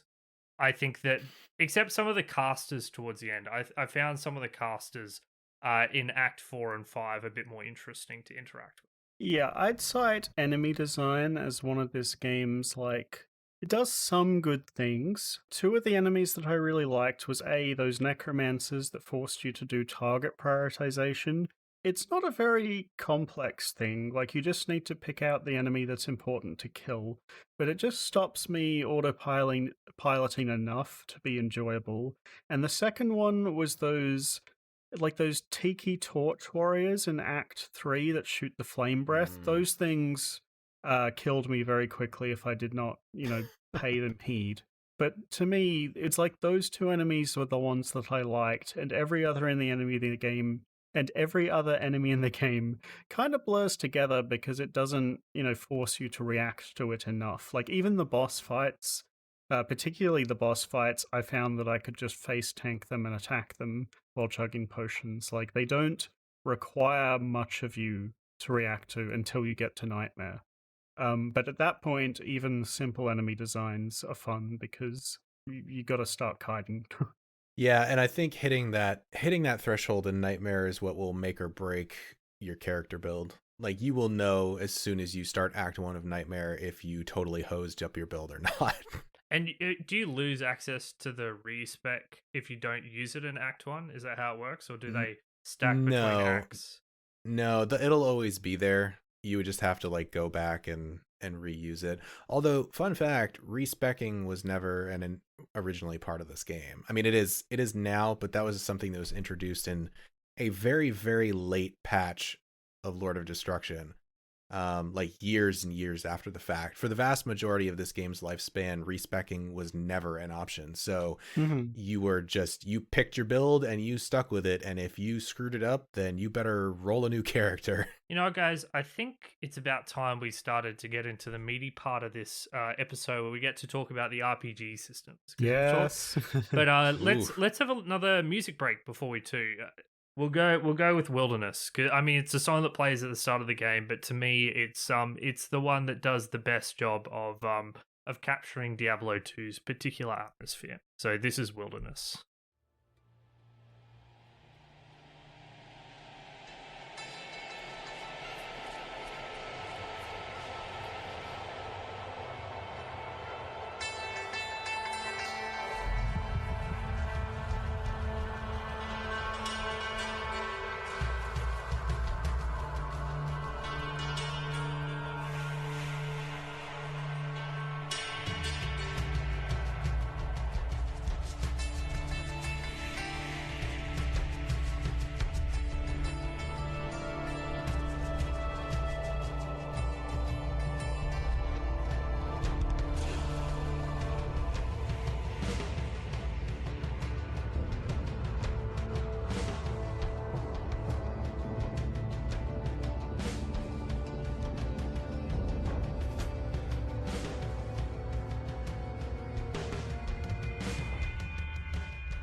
Alrighty, so that was Wilderness. Let's get to talking about the fun part of the game, the bit that I've been waiting for this past hour and a half, which is the character customization and the RPG side of the game. So for me, and I don't think it's the same for you, Patrick, and I don't know about you, Shane, but this is the thing that always gets me to play these games, is this idea of customizing a character, picking a skill, and then trying to almost solve the puzzle of how to make that skill work. It's the reason I keep coming back to Path of Exile, which is like my spreadsheet simulator of choosing, and why I can never, ever, ever get into Diablo 3 every time I try it, because the game just does not have that level of personalization that these other games do. So coming into Diablo 2, and partly because of the limited challenge in normal, I was actually a bit disappointed with the skill tree system in this game at first. I think the main issue of it for me was that, these games tend to have this idea that you'll end up with one main skill and a couple of utility skills, and then most of your gearing and talent tree decisions will generally go into that one skill. But for me, other games in the genre, even though you're kind of investing into one skill, you're not doing so in a linear way, which makes each decision point interesting. Diablo 2's skill tree is arranged kind of like, it's like a list. It's of rows that have, arrows going from one skill to the other. So there's prerequisite skills, and you can put multiple points into the same skill. There aren't a lot of passives on the tree, although some classes do have access to them, like the Necromancer with Necromastery. But I guess for me, and something that makes Diablo 2's system different from others is that, for example, if I level up Holy Fire, it will have this text at the bottom of the talent tree selection that says, if you also level up the fire resistance aura, every point in that will also give this skill, 18% damage. And my biggest problem with the skill tree was that the increase in power was basically linear with every single point that you put into it. So every single point that I put into fire resistance was always, 18%. Every single point that I put into there's another skill was always like 6%. And then, every point I put into Holy Fire was that flat amount plus the radius. So basically, I never had to choose I never had a difficult decision to make between two choices. It was always, this one is just better than the other in all cases. And I found that made the level up decisions to be a bit bland, to be honest. Which is interesting because the decisions were actually more bland before they introduced that synergy system, because that wasn't always there. And so what ended up happening is when you started putting points into certain skills, to what you said earlier, a lot of them function mostly as just prerequisites. They're not skills that will take you into the end game or anything like that. And so it very much felt like those points were wasted because you just needed to spend them to get to a better skill. And so their solution, in air quotes, to that was the synergy system, where it's like, well, okay, listen, we know that you're going to have to put X number of points into this skill to get to the next one. So let's at least make that worth your while by, allowing it to add a X percentage damage boost to this other skill or something like that. But honestly, that also introduces its own problems, because to your point, you kind of start to feel like you have even more of an illusion of choice than before, because now it's not, well, I have this whole plethora of skills to choose from, when anything I pick is going to be fun. It's, if you want to use this, you have to pick these skills because you're going to get a damage boost from them. So why would you not do that? And you kind of get railroaded down very specific paths. Yeah. To me, a good talent tree or skills tree system, they can accomplish different things, but generally, I think the ones that I enjoy the most are the ones that make me feel like I'm working towards some kind of goal, or they're like a puzzle that I'm trying to figure out. Oftentimes, the skill trees will have like weird nodes in them that, like, on first glance, you're not sure why they're good. For example, my favorite point ever is this node in Path of Exile called Chaos Inoculation, which says you are immune to chaos damage. However, your max health is permanently 1 forever. You can never increase it past 1. And the first time I saw that, I was like, what the hell is this? Why would anybody ever pick this? And I was very naive, and now I realize that it's actually a very powerful node, because if you stack Energy Shield, which sits on top of your health, it's actually really good, because previously the only thing that goes through Energy Shield is chaos damage, which you're now immune to. So, you know, my favorite skill trees have stuff like that, where as you play the game, you know, multiple builds, you find these builds that were always there, but you weren't good enough to see initially. And my other thing that makes them engaging to me is when there is a non-linear reward from each skill point you get, and there are, you know, nodes that are much bigger than others. Like there's breakpoints, so if you know, there's 4 in a line that give you +2 strength, but then the 5th one gives you like +10, so you have to make this decision whether you invest 5 points to get the big bonus, and then on average, you know, you get, you know, more than 2 per point, you know, that kind of thing. This game didn't really have any of that kind of stuff for me. I never felt like the skill tree was a puzzle for me to figure out. It was just like, choose which skill you want to use for the whole game. And to be honest, I don't like Diablo 3's system, but I actually think in some ways it was better than this, because the kind of players that just want to pick a skill and go with it can. It was really only on Nightmare when I started having to take utility skills to solve specific problems that I started to come around a bit and like it, because they're actually, each character does have a lot of tools on there, and the game kind of then becomes about, you know, taking the tools to solve your problems, and then that is something that I can get behind. I can see that. I think it's interesting because I almost take the opposite tact with that, I think, in that this is part of the reason why I find myself gravitating more towards Diablo 1 than 2 when I just want to sit down and play something. Because for as much as I love Diablo 2, and I do, anybody who's listened to our show is probably sick of hearing about it, honestly, but I have to prepare myself when I want to play Diablo 2. Because I know that if I don't do homework beforehand and look up an effective character build, I'm going to have a bad time. And to me, that is the hallmark of lackluster game design, right? In that I feel like I am required to go and do research before I even boot your game up.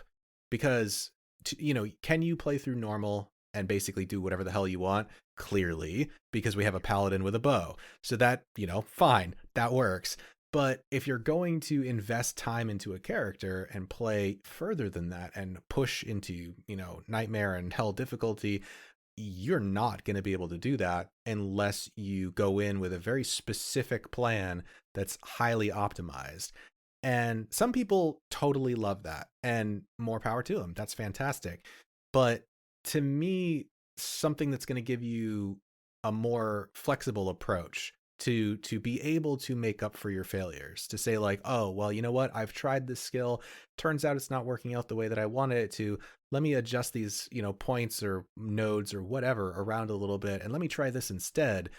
To me, that is a better design overall. And it's one of the things that, like I said, even though I love Diablo 2 more than most games, that has always been a sticking point for me, because I basically know exactly what my character is going to look like before I even give the character a name. Because if I don't, then I know that I'm going to be having essentially a suboptimal experience. Well, this is what like Torchlight and Path of Exile and all those later games do, right? They've got a skill point rebuy system as opposed to a complete respec option. which means that if you screw something up for a cost, you can reclaim and mess around with it a bit more, right? Yeah, it's interesting because I'm the opposite of you in this respect. See, to me, it's the research part of making a character that's the most fun part of a game, honestly. And I will love a game if I can spend a significant part of my engagement with it. When I'm at work on my lunch break, looking stuff up on forums on my phone. Like, if I can do that, spend, hours of looking stuff up and then still just have an acceptable character, that's the game I want to play, basically, because I want to feel like I earned, my way through the game through good character planning and, figuring things out. I used to be you.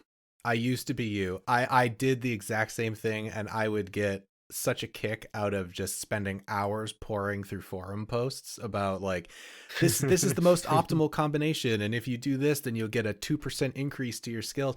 I mean, hell, like I said, I played WoW forever, so that was like ingrained in me, right? And I don't know, at some point I just got to this point where I'm just like, it feels exhausting.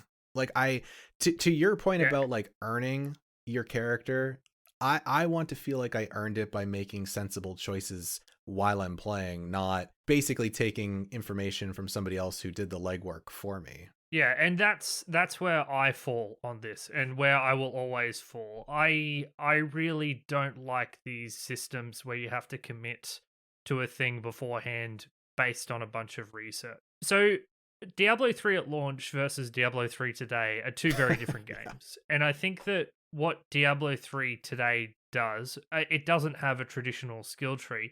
What it does is it gives you fucking everything to play with. It gives you a bunch of modifiers that it says, have fun. Put all these skills together in whatever combination you like, and you use the ones you like. And I think the thing I really like about that is, as Shane said, you learn while doing. When you're playing Diablo 3, you try shit out and you see if you like it or not. You see if it's the kind of thing you want. You try different combinations and you eventually probably settle on something that's pretty cool. But then maybe you get a piece of gear which synergizes with a particular skill and you get to start playing with all this stuff again.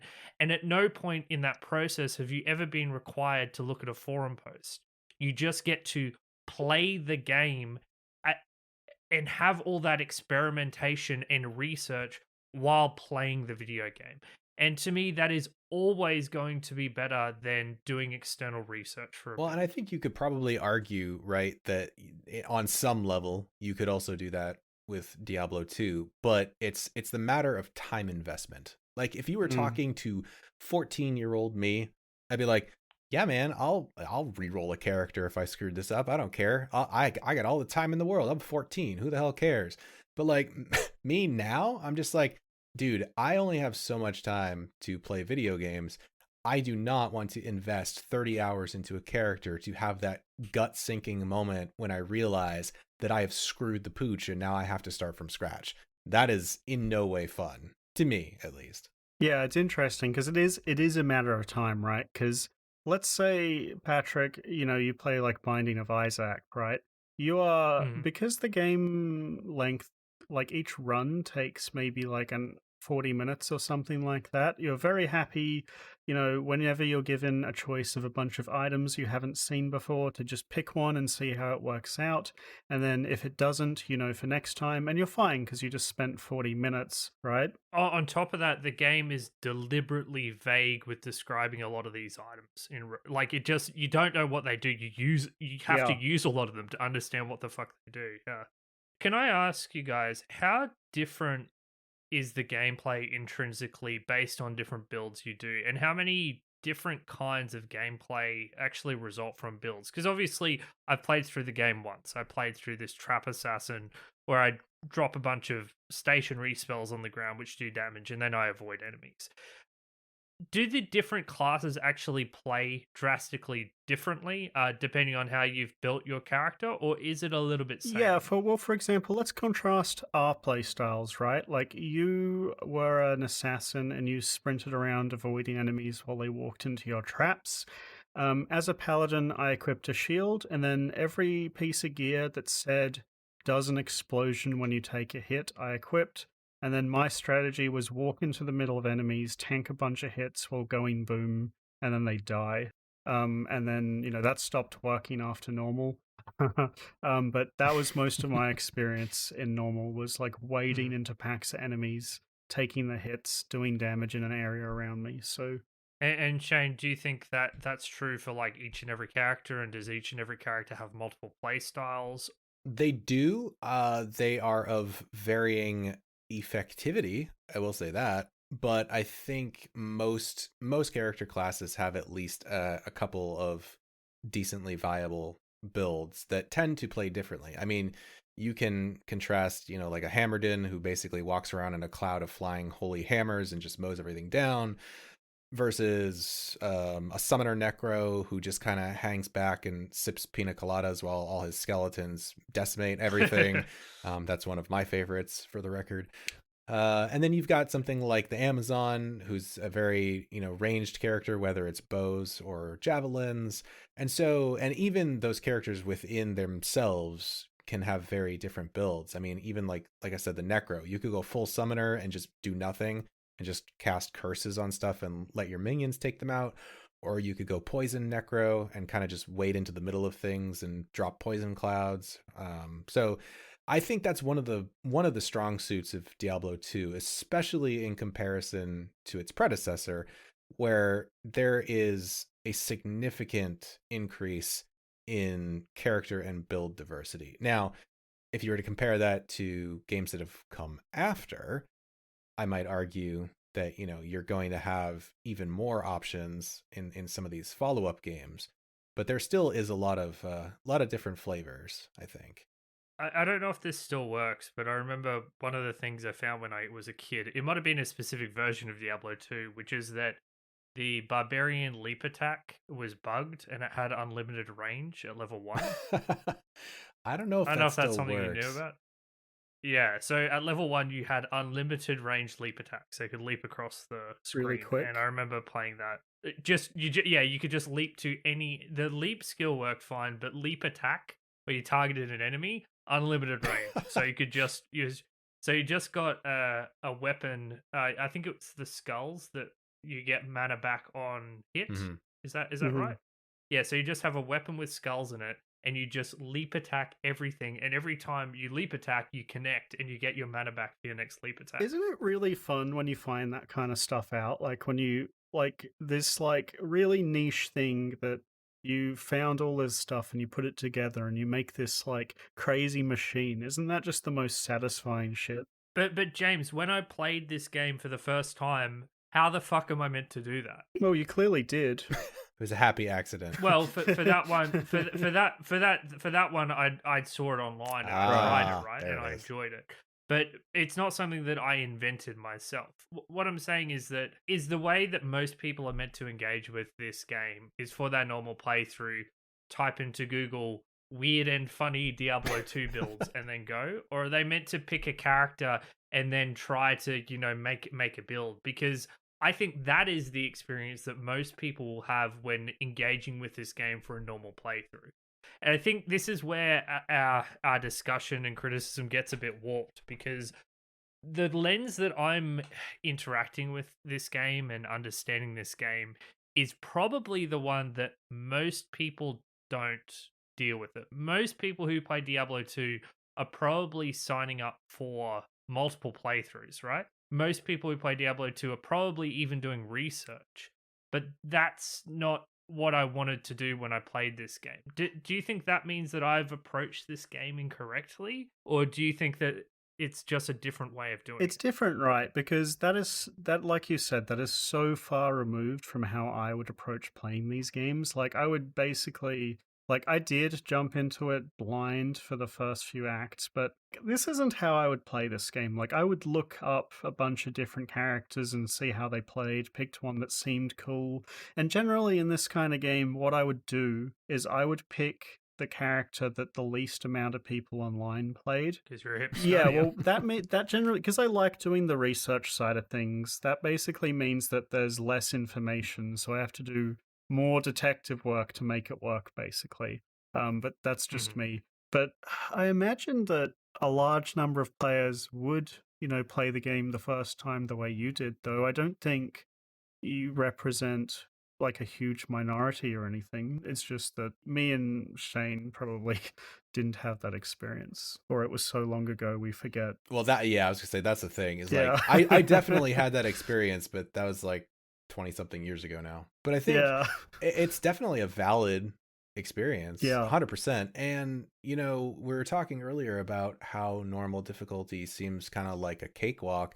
Honestly, I think that's on some level a tacit admission from the developers of just like, listen, we know that this skill tree system and everything is somewhat inscrutable, and you're probably gonna screw your character up, at least the first time, but probably the first few times. So we're just gonna make normal easy enough that you could make a totally like God bless anybody who tried to make a throw barbarian. Holy shit. Like they tried to make that a thing where they're just like, we'll give the barbarian a skill where you can throw things, and if you put points into it, he throws things harder. Yeah, that skill sucks, and it's always sucked. But there's somebody out there that rolled up a barbarian for the first time playing Diablo 2, and they're just like, what? I can specialize in throwing axes at things? That's cool as hell. And then they probably made it through normal just fine. And maybe that was it. But if they were to hit Nightmare, they would immediately see like, oh, this is actually garbage. Yeah, I think that skill disparity is actually a big negative on this game, and it is something that I hope they fix with updates, because it is very possible just to pick a trash skill. So I don't know if I'd recommend going in completely blind on this one, unless you play a later version of the remaster that fixes this, because I think it is a significant issue. Is there actually a lot of depth in skill builds? Because for my character, I was like, my character makes lightning, let me pick all the lightning skills, and then grab some value points elsewhere. Like, are there skill builds deeper than that, depending on what character you play? I don't think it's that incredibly deep. I think some of the classes, I looked through all their talent trees, have more interesting trees than others. I think a lot of the builds are going to be you dump 90% of your points into this one skill and then take a few utility things. I think there's interesting stuff you can do. Like, I was really struggling in Act 3, and it was at this point that I started looking stuff up. And one of the things that made me persevere through Act 3 into Act 4 with just Holy Fire was that I found out in Act 5, enemies can drop these bows that do their shots in an explosion. And I figured that because Holy Fire gave me 400 damage and attack, if I could make that area of effect, then I could actually make this work. And that's why I was suffering until I hit this wall in Act 4 and respect. But like, I think there's interesting stuff you can do. I just think it's a lot less than the modern, options for these games. Like, I think in all the modern ARPGs you can do really crazy stuff. And Diablo 2, I'm not convinced that's there. No, it's not. Build diversity is much more anemic compared to more modern games. I mean, even its successor, like for all of Diablo 3's faults, and it does have plenty, one thing that I think they finally nailed probably once Reaper of Souls rolled around, honestly, was just the sheer number of viable character builds that you can make. If you look at any, like I've referenced him before, but if you're in the Diablo community, you probably know Riker. He's one of the big YouTubers in the space, and he always has lists of like tier lists for character builds for every season of Diablo 3. And you look at those lists, and there's a good 30 or 40 character builds that are varying degrees of viability, but still decent enough that you can play through a whole season of Diablo 3 pretty comfortably with those. And that in and of itself to me is a design achievement, to have that many viable character builds. Whereas in Diablo 2, you don't have nearly that many. Now, with patch 2.4, fortunately, they're finally addressing some of that stuff to where they're kind of rebalancing a lot of the lackluster skills. Like actually, I think throw was actually on that list, so I'm going to be interested to see how that turns out. But that sounds like you're going to roll a throw barbarian. I kind of want to. I'm not going to lie. I kind of want to. Like, I just want to hook him up with a bunch of like exploding potions and just see what happens. That's the skill aspect of it. So let's talk about the big one, maybe even the biggest one, which is gear and gear progression.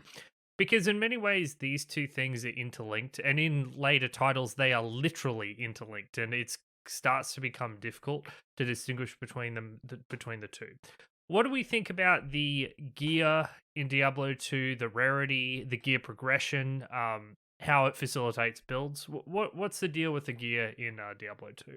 I would say that the itemization that they managed to pull off in Diablo 2 is not perfect, but very impressive. And the reason I say that is because there are, so for those of you that don't know, well, first of all, pretty much every ARPG, including things like Borderlands and stuff like that, copped this system from Diablo 2. But you've got, your normal quality. Oh, you've also got trash quality, but we don't talk about those.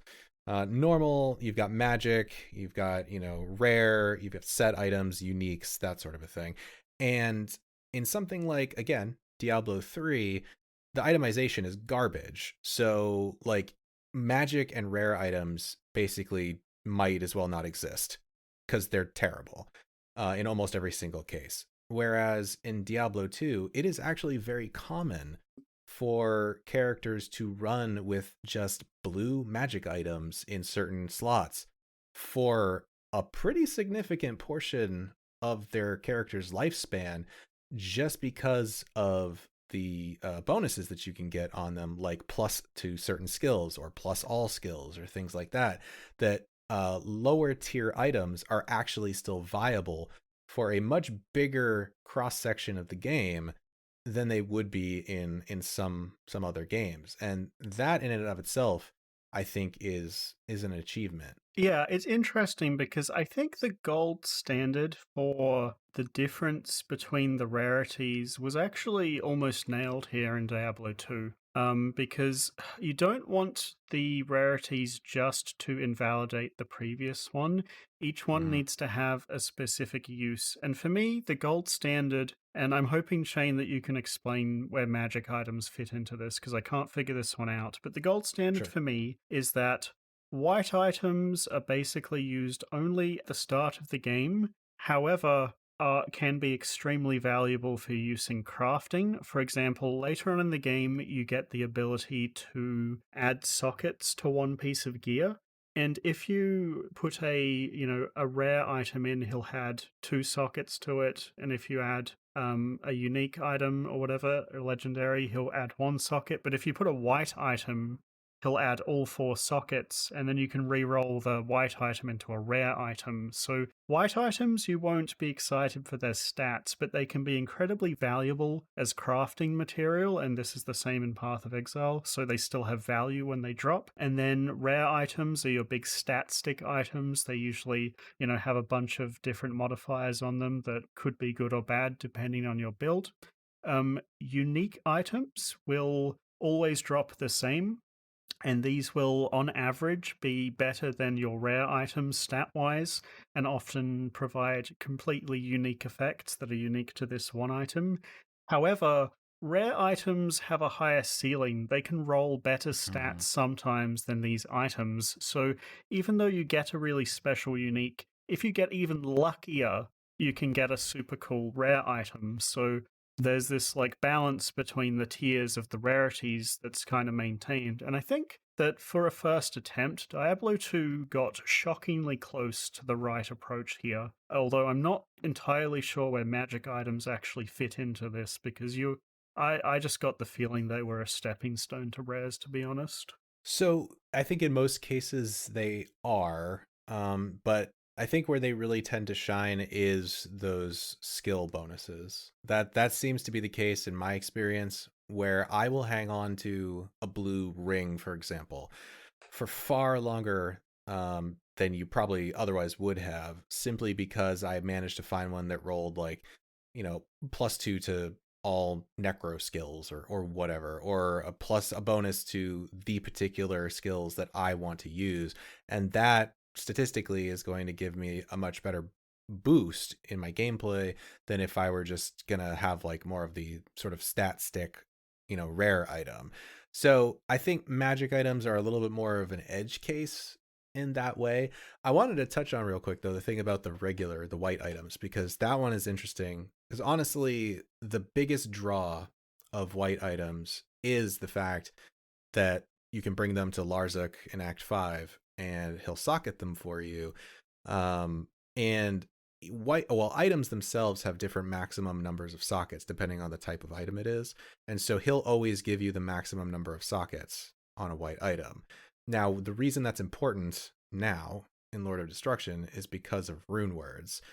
And we couldn't possibly have a discussion about itemization without talking about rune words, because on one hand, they're amazing, and then on the other hand, they were actually incredibly detrimental to some of the itemization we were just talking about. Yes. Because they're too good, right? Yeah, they're too good. That's actually the thing. So rune words were introduced in Lord of Destruction. They were not part of base Diablo 2. And essentially what you do is, you find these rune stones that drop, and they each have their own names, like and Pol, Zod. No one's ever seen a legit Zod, I'm convinced of that. But, and you socket them in a specific order into an item to create what they call a rune word. And if you do that correctly, then that item suddenly has this whole litany of bonuses specific to that rune word. So it's basically like you're fashioning your own unique item in a way. And they're great. They're actually build defining items. But the problem is that they're so powerful, by and large, that even at low levels of play, like if you go and look up a guide now for running any character, every single guide will tell you, as soon as you get to, the tower in the Black Marsh, start running that thing over and over again in Act 1, because that's the best place to farm runes. Get these early runes and build yourself these early rune word items, because they're going to last your character like well into Nightmare. And that's just the accepted way to go. And the argument for that is that suddenly now all of these other items, rares, magic items, even uniques, and even set items, we haven't even talked about that yet, get like objectively superseded by rune words.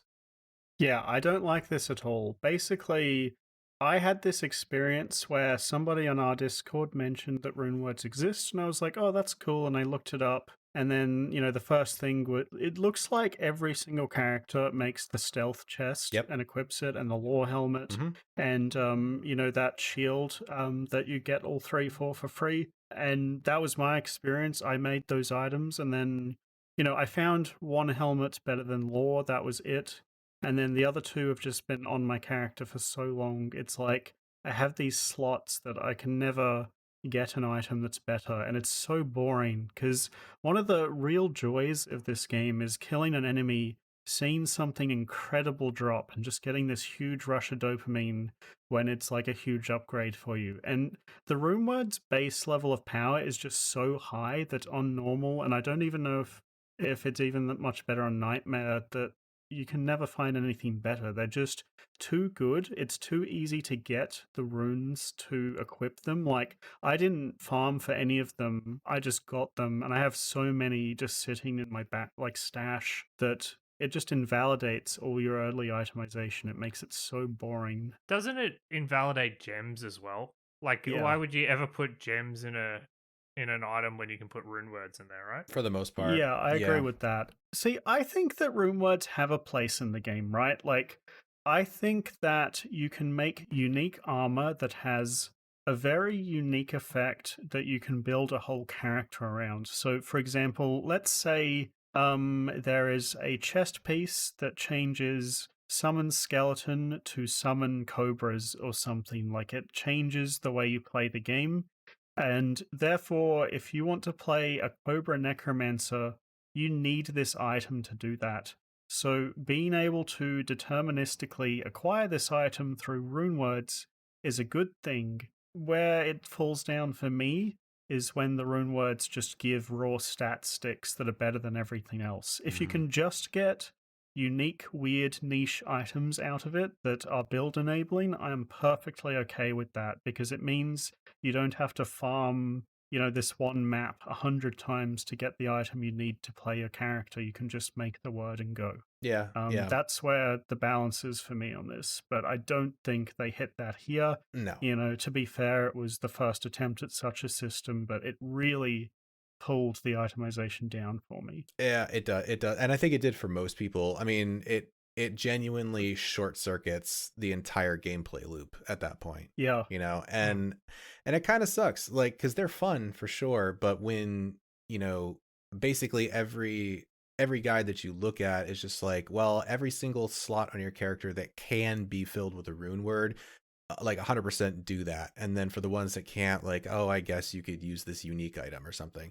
And that, that doesn't feel great from a gameplay perspective. And the one thing which I think most Diablo 2 veterans, I suppose, would immediately call out as the biggest problem was the Enigma rune word, because it's an armor rune word which essentially gives any character the sorceress's teleport ability. And so suddenly everybody is required to have Enigma, because it's the fastest way to move around maps, because endgame in Diablo 2 is farming. You are trying to farm bosses as quickly as possible. And because the levels are randomly generated every time, which is neat from just like your sort of casual gameplay perspective. But if you want to just farm a specific thing over and over again, that's a pain in the ass. So what's the best way to get around that? Well, give every character teleport. And that's exactly what happened. And suddenly that one item is required for basically every endgame character, regardless of class. Yeah, I actually had a staff drop with +1 to teleport on it, and that was the best thing ever for me, because it was like hitting the jackpot. I did have a funny story about this, though, because the teleport had charges on it, I think. So you needed to repair it every time to use it. So I took it to repair it after I'd exhausted it. And it cost me it would have cost me my entire savings to repair the charges on it. It was like 200k or something. That was at the start of Nightmare. And then I was like, oh, okay, I'll just put it in my secondary slot, and then use it if I need to cross a gap or something. And then a couple of hours passed, and I came back to town, forgot I had that in my inventory, and then clicked repair all. Oh, no. And was like, oh, that's all of my money gone. But you got 30 more teleports, right? So yeah, worth. So this rune word thing, it seems to me like a big part of the problem is like the fundamental structure of Diablo 2 as an ARPG. One of the spin-offs from the Diablo series, although Diablo, spun off from Rogue first, so it's all in the same lineage, is roguelikes, where you get to do a run and then the run is over. And the thing I like about roguelikes is that you can have spikes in power level far beyond anything else that invalidate every single other item in your inventory, and it doesn't matter because the run is over 20 minutes later when you win the game, right? And then you have to start again from scratch. The problem with how Diablo 2 is structured, whenever you get one of these overpowered weapons, is that you keep it. You're not going to stop playing the game for the next 20 hours. You're going to continue playing the game. And if you have found the best in slot item, why would you replace it for anything else? As you guys said, that these rune words basically eliminate the joy of finding new gear. And I think that the joy of finding new gear and equipment is probably one of the core reasons to play these games. Absolutely. So therefore, rune words are a bad thing. And I like James's suggestion of making them specific niche, weird shit for specific builds, not being just broken additions to 30 stats, which is what they all seem to be right from the early game ones. It does kind of act as the safety net for people who are very unlucky in a way. You can make them, but I feel like you could tone the power level down a lot and still have this safety net there. One of them gives like +3 to all fire skills. That's like an early game one. You can get that at level 18 plus 3 to roll fire skills. What the fuck? You're not going to find an item of that level of power until, like, I don't know. Oh, Shane would know better than I, but I can't imagine even in the first playthrough of Nightmare you'd find something that rivals that in terms of power level. Yeah, you'd be. I don't even know if you could, but if you could, it'd be super lucky. Most of the time, you're pretty fortunate if you find a +2. So yeah, and that's really the thing. Is like I don't think the idea, like on paper, rune words I think are fantastic. I think it's a really neat system. I think it's fun. I think it helps to diversify the loot system in Diablo 2. The one failing that it has is that they're badly tuned. They are so overtuned that they are a requirement because they're just objectively more powerful than almost every other item that you find. So if they were able to tweak that, I think that would reintroduce a lot of possibilities as far as gear diversity is concerned. You can always choose to not use them, I guess. I mean, I would never do that, but yeah, I mean. Okay. I've been playing through this roguelike new game, fantastic game called Nightmare Reaper, which is like a roguelike FPS.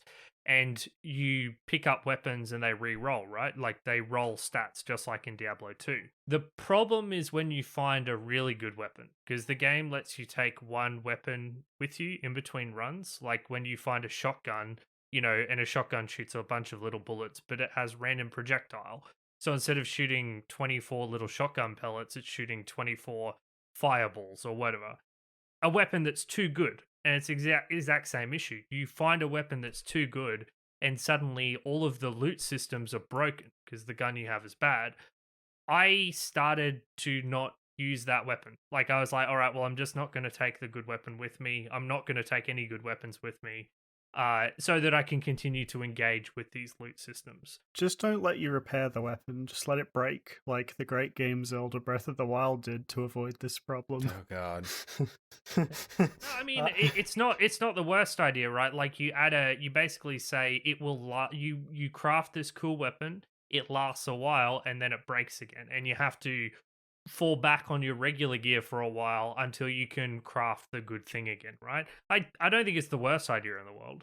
See, those kind of things are making my eye twitch a little bit, just because like I'm the kind of person, like I specifically play RPGs because, and this is totally antithetical to the roguelike like ethos, because I like roguelikes, but I have to understand what I'm getting myself into, because my default is the reason I enjoy RPGs is for the character progression, but that level of satisfaction of building a character and keeping it, of being like, that's why I liked MMOs so much. Yeah, it's just because it's like, all right, I've acquired all of this gear, I've gemmed it out the right way, I've built it, I've whatever, enchanted and shit, like this is my crowning achievement.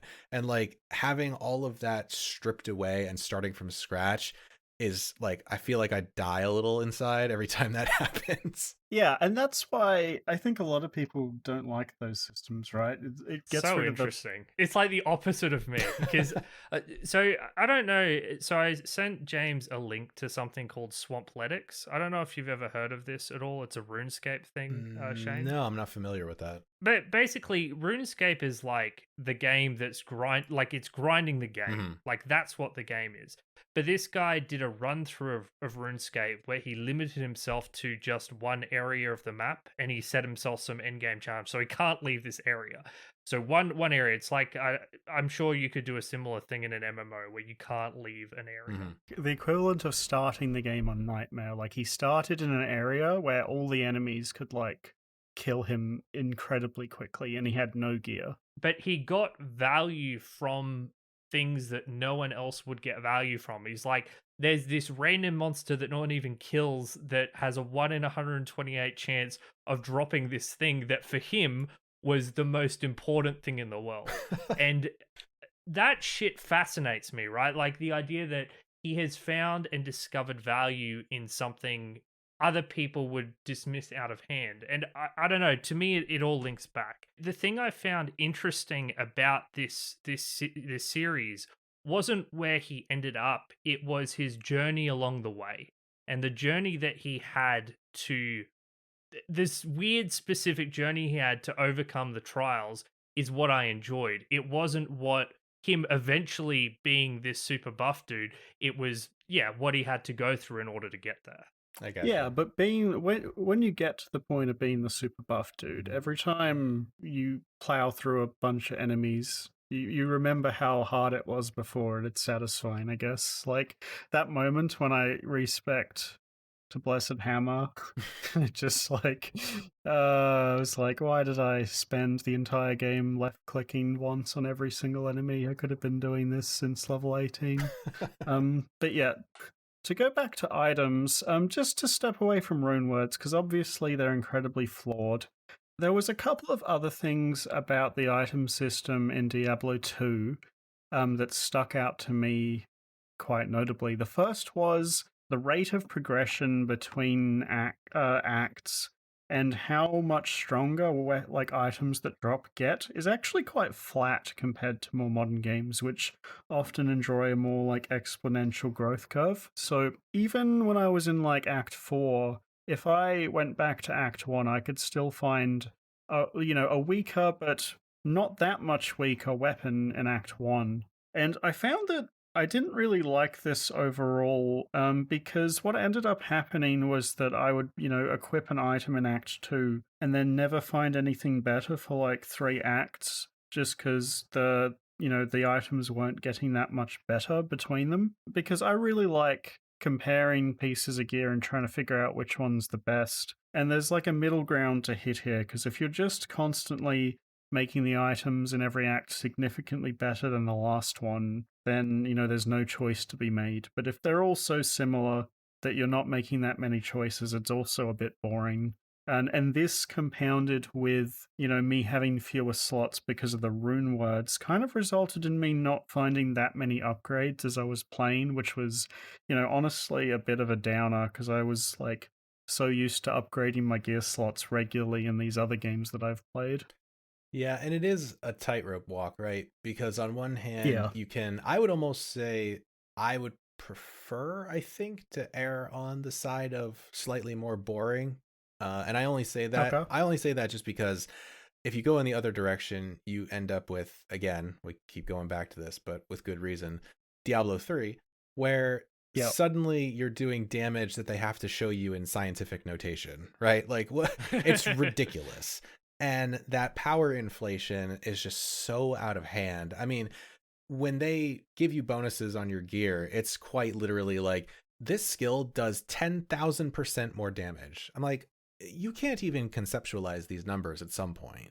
And so like there is a fine line there. And I will say that I think I tend to agree with you that it starts out very, very strong. Diablo 2 does, where you are constantly equipping new things as you move along. But as you get closer to sort of the close of normal difficulty, you've kind of figured out what works best for you so far, and actual upgrades become farther and fewer between, I think. And you were 100% correct in that this problem gets compounded with the introduction of these rune words, because if you know about those, then suddenly you've already made an item that's probably going to last you for maybe an entire difficulty, and you will never replace it. Yeah, and that's just no fun at all.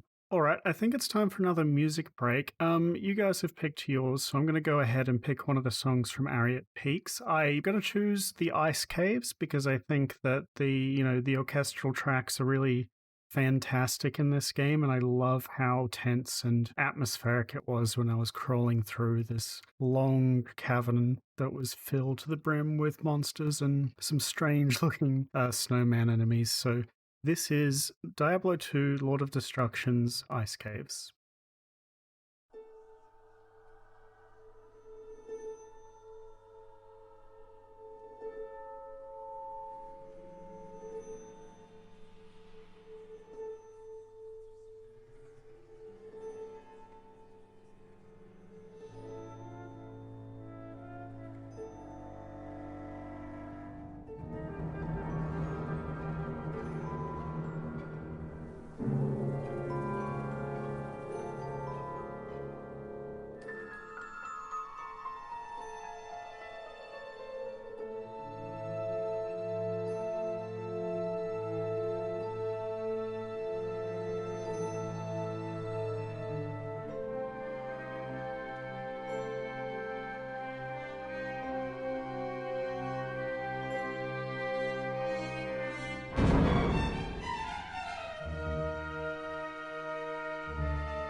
Alrighty, that was the ice caves. Was there anything else you guys wanted to talk about regarding the character customization or itemization even?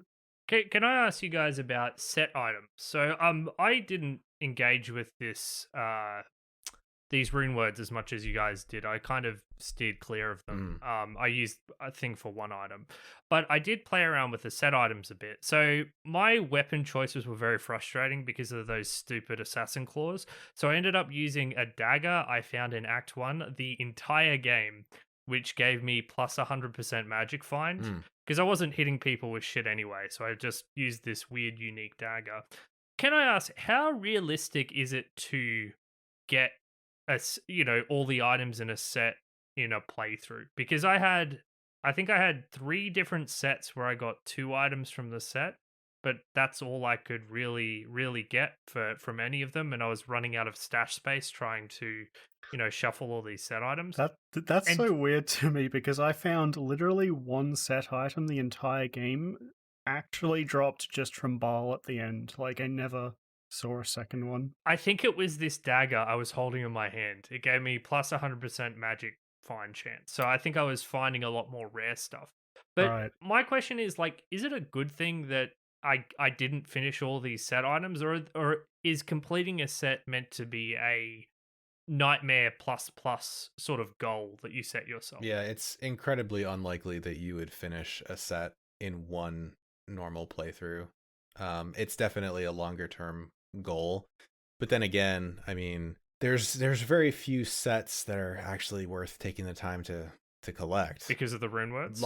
Yeah, I actually think that it's a good thing because I think set items are bad in all RPGs basically, because what tends to happen is that these items will be mediocre on their own and then insane in the set. And that means that if you find, a glove that is way better than your set gloves, you can't equip that until you also find an insane chest, an insane leg piece, an insane helmet. So it kind of locks those slots in until you find all of this stuff, which is really frustrating and to me is kind of boring. Like this problem happened in WoW. They had set items. They've since, toned that down. Before set items used to drop in sets of 4. Now they're in sets of 2 and the bonus is only slight. Ah, that's a cool idea. I like that. Yeah, because they found that, this problem would happen where you would get locked in and then suddenly, the treadmill of fighting monsters to find new gear, to fight harder monsters to find better gear, broke in half because you were no longer finding better gear anymore. Yeah. Do you feel like part of it is tied to the limited stash space in this game? I know this is something that they fixed a lot in the remaster, but oh boy, you do not have much room in your inventory or your stash in this game. That's why you got to start. You got to get used to those mule characters, man. It's the way to go. Like, yeah. Were you guys playing on? Did you play online or did you make a single player local character? Just single player. Okay. Yeah, okay. Yeah, and that's so fortunately that is something that they addressed on a couple different fronts with the with Resurrected, in that they I think doubled the stash space if I recall correctly, and then also just made it so that you have a shared stash so that you can very easily trade between your characters. Which doesn't necessarily get rid of almost needing to have mule characters. And for those of you not familiar with weird ARPG terminology, mule character is quite literally a character that you roll, never play, and only have just so that you can utilize their stash space in their inventory to store all your crap.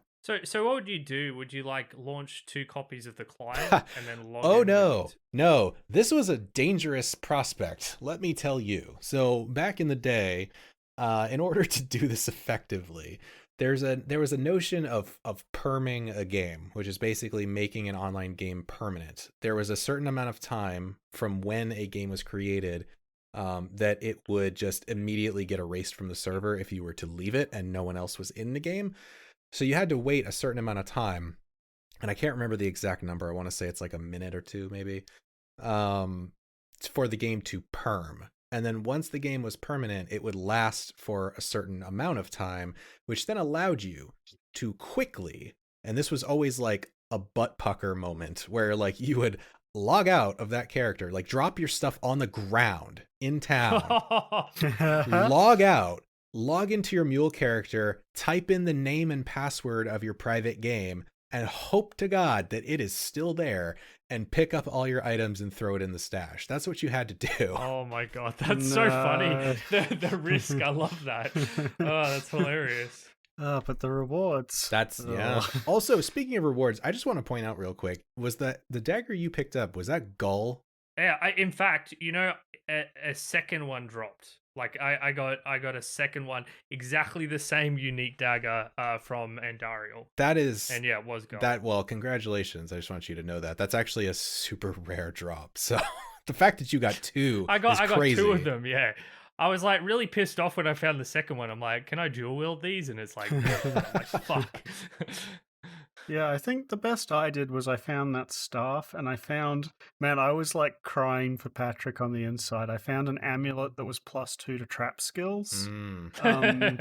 It's like, well, guess this is going in the stash and then later getting sold for repair costs. Just screenshot and send it to me. So I had one other question to ask you guys about the gear system, if you don't mind. Yeah. James kind of lent into this a bit when he talked about turning skeletons into cobras.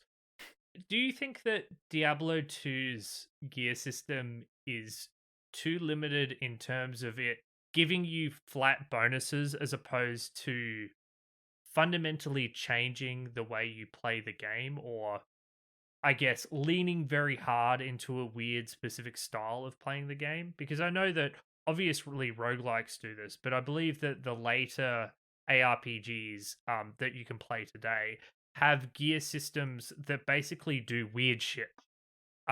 Is Diablo 2's gear system still enjoyable, or are the more weird and wonderful ways modern gear works more interesting? My experience with Diablo 2 was that I actually was really enjoying how little flat damage you got from your gear, and how often lots of the stats were like utility things rather than, I think in Diablo 3 is particularly bad, where the only thing that matters is the attack score or the crit chance or whatever, DPS basically. And then in Path of Exile, you'll have unique gear that gives you special effects, but lots of it is stat stick stuff. And in Diablo 2, there was often times where like I would genuinely put the gear on because it had good magic find or gold find or something when I wasn't taking too much damage, or I would prioritize resistances, or on my paladin, I liked stacking the gear that cast explosions when I got hit. There was lots of stuff that I felt like I could equip that wasn't just like raw damage, that was, felt good to equip. Whereas I think a lot of games kind of fall into this trap where, they have a primary stat system, so the only thing that matters is stacking that primary stat, or your damage stat, or your movement speed, something like that. And so I thought that it was okay if a bit, a bit shallow in this regard. Yeah, and I think the design philosophy behind it was exactly what you were talking about, Patrick, in that it's the uniques were always supposed to be the thing that would do like the very specific weird stuff, and basically everything else, I mean, I suppose sets also kind of do that to a certain degree, but everything else below that, your magic, your rare items, things like that, are really just statistical bonuses. And I think that's mostly okay. I think that does lend a certain personality to that class of like unique item, in that it does actually make it more unique. Part of my issue with some games that have come after this as well is that that terminology has lost its meaning. Like they'll call something like a legendary or a unique item, and it's not really, because there's nothing truly unique about it. It's just a classification of treasure at that point, which kind of sucks. But no, I think that was kind of always the point. Now, whether or not that's the best way to go, I think is, up to you. I think that, yeah, because I mean, you're right. Like if we're comparing this to other games you could literally install and play right now, I mean, sure, I think it's probably a little more shallow than some of your other potential options. But then again, it's like you run that very fine line of do you stick with these more flat bonuses, or do you go full on Diablo 3 where basically everything is a percentage bonus and suddenly your power levels are parabolic, you know? Yeah, so just looking through, I've just opened up some Diablo 2 items to give you an example of cool ones that are higher level they didn't access. Spell Steal. It's an axe that has 4 different spells attached to it with different charges. Storm Rider. It's an axe that has a chance to cast a different percentage, 3 different lightning spells. I think this stuff is actually the most fun and interesting stuff that can drop in the game. Because if you had a character that was, I don't know, doing a lot of lightning damage, all of a sudden you've got access to a weapon that does all these different cool lightning spells. If you're playing a regular melee character and you find that weapon, it's like, boom, here's 4 spells on your weapon that you can toggle between. I feel like in a normal playthrough, at least in my experience, a single regular playthrough, I didn't really get access to that cooler stuff, but maybe that's the point. Maybe your first playthrough is meant to be more vanilla, and then you're meant to find all the cool stuff later on in the game. Yeah, I had the same experience as you, as I didn't find that much cool and interesting gear. I would have enjoyed it more if that kind of stuff had dropped more regularly. Stuff that changes the way you play. Even if it's intrinsically less powerful, right? To me, it's not about power level; it's about it doing something cool. Because then even if it's not very good, you can equip it and try it out for a bit, and it can be fun to use even for 5 to 10 minutes. Yeah, I agree. But does that cheapen the legendary quality? I don't know. I don't think so. No, because at the end of the day, listen, we all, or at least I presume that we all like to have our characters feel more powerful, right? That's just fun. Sure. Great.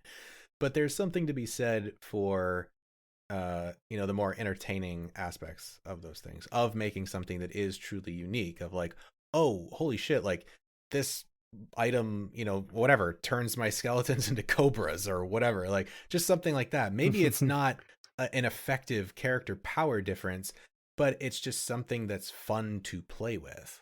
And for me, at least for my normal playthrough, I didn't really get to lean into that kind of stuff. Once again, I know I've been repeating this a lot, but that's a thing that roguelikes and games like The Binding of Isaac really excel at. They give you a weird item and that influences your playthrough. The cool thing about Diablo 2 is that you can scale that item out because of power level eventually, so I still think it could have been present here. Itemization and the character customization is the most important part of the game for me, because I don't really expect to enjoy the gameplay of these kinds of games, to be honest. It's so funny.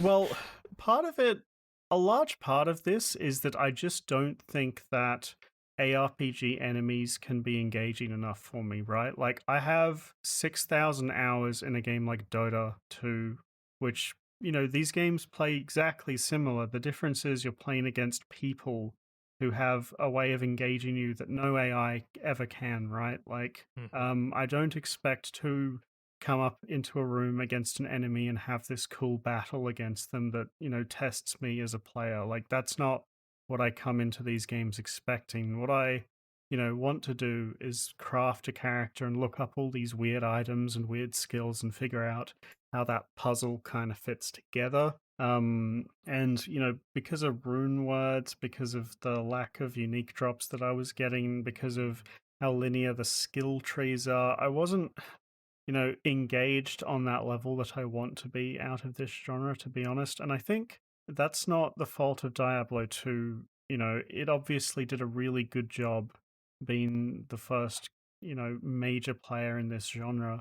I guess just to me, more recent games are much more interesting itemization wise and character customization wise. Yeah, and we didn't really touch on it too much, but just another thing to kind of bring up, because it is sort of intrinsically linked with gear and things like that, is just your character's attributes, right? That actually was that was more engaging to choose for me than really the talents. The skill tree. Yeah, me too. That's I felt like those decisions. Well, I felt like that decision was meaningful, whereas I already knew. It was like, pick the lightning skills. Boom. Yeah, it was like every time I got a skill point, I was like, I know I'm putting this into Blessed Hammer. There's literally zero decision here, where for me, there was a decision between health, strength, and agility, for my defense or my accuracy at the start of the game. But maybe that's a misunderstanding of the stat system. Well, Yeah, I guess if you look up a build, you know the exact numbers, but I was trying not to do that, so I was doing it by feel, I guess. Well, it's not even just knowing the exact numbers. It's that there's I would argue there's even less diversity in attribute assignment in this game than there is with skill assignment, because almost every single character is put only enough points into strength to wear your gear and then dump everything else into vitality, because that's literally the only thing that matters. Like, even with casters. So I did actually see that, but then I was like, but I can't wield anything, because I'm assuming those builds require you to be wearing gear that increases your attributes, right? Not necessarily. I mean, that's sort of the end goal, right? But okay, the thing is like, you have to keep in mind that a lot of these builds have survived from the days when you couldn't respec a character, and so they're planning ahead in that, like, if you don't want to basically have wasted your attribute points because they are a limited resource, then, like, for the love of God, do not put anything in dexterity unless you're using a shield and you're trying to go for maximum block percentage. Otherwise, it's probably pointless for most characters, right?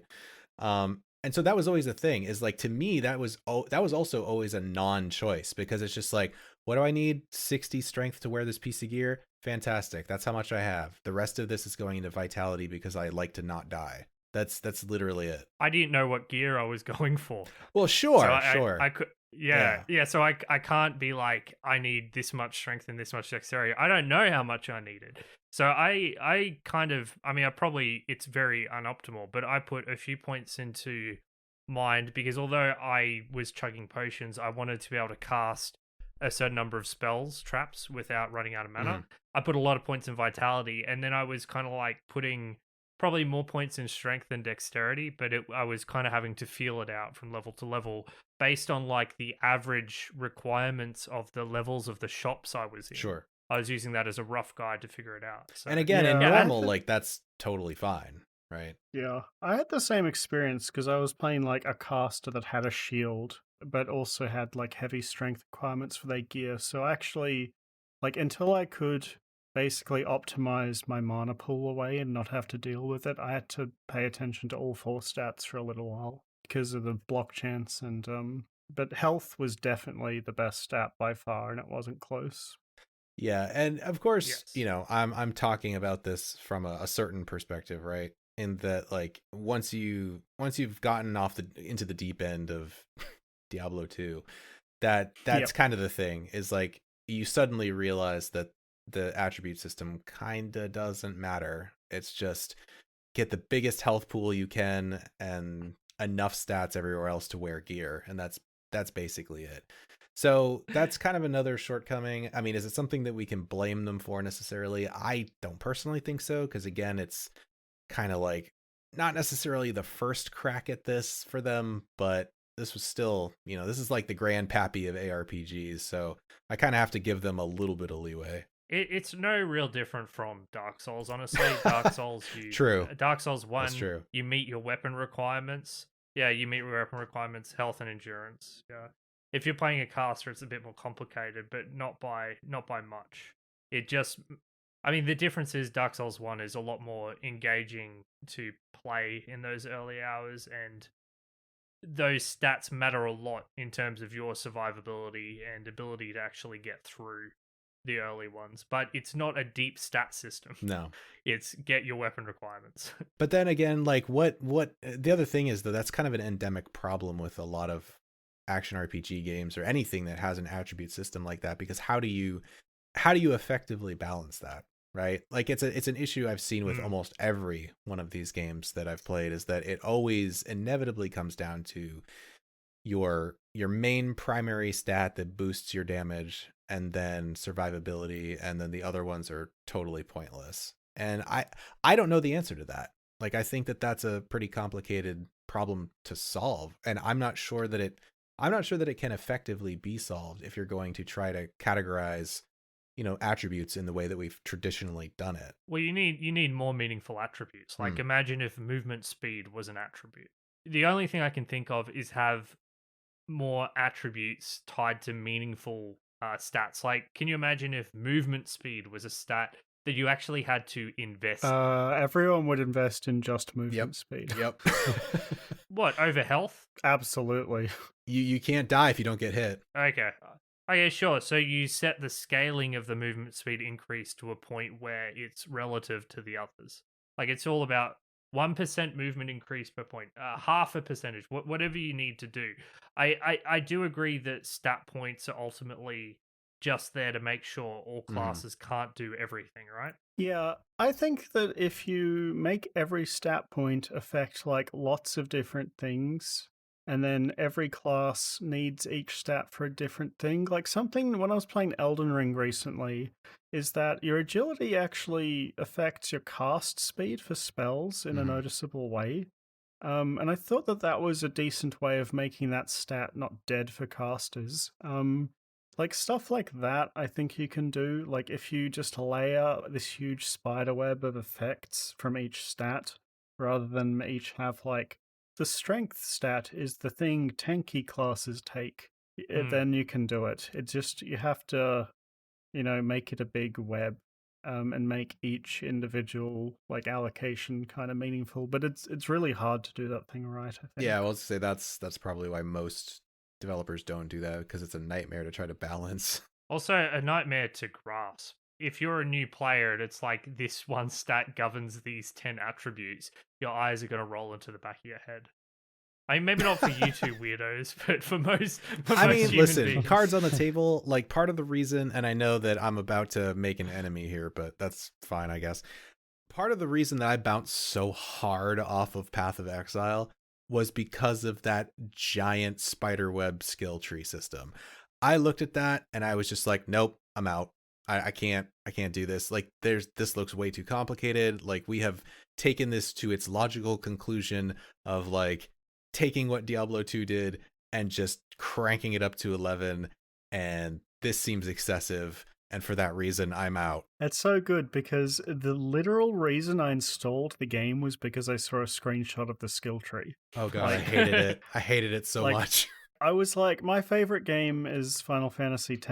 I knew you were going to say that. Yeah, and I love the sphere grid. And I was like, holy shit, it's just the sphere grid. And I love the sphere grid. And that is the exact reason I installed that game. And, like, I get it, right? Like, I get other people seeing that and being overwhelmed. But that's the kind of thing that, like, draws me in. Guys, I'm out of notes. Did anyone else have anything else they wanted to add to this before we move on to final thoughts?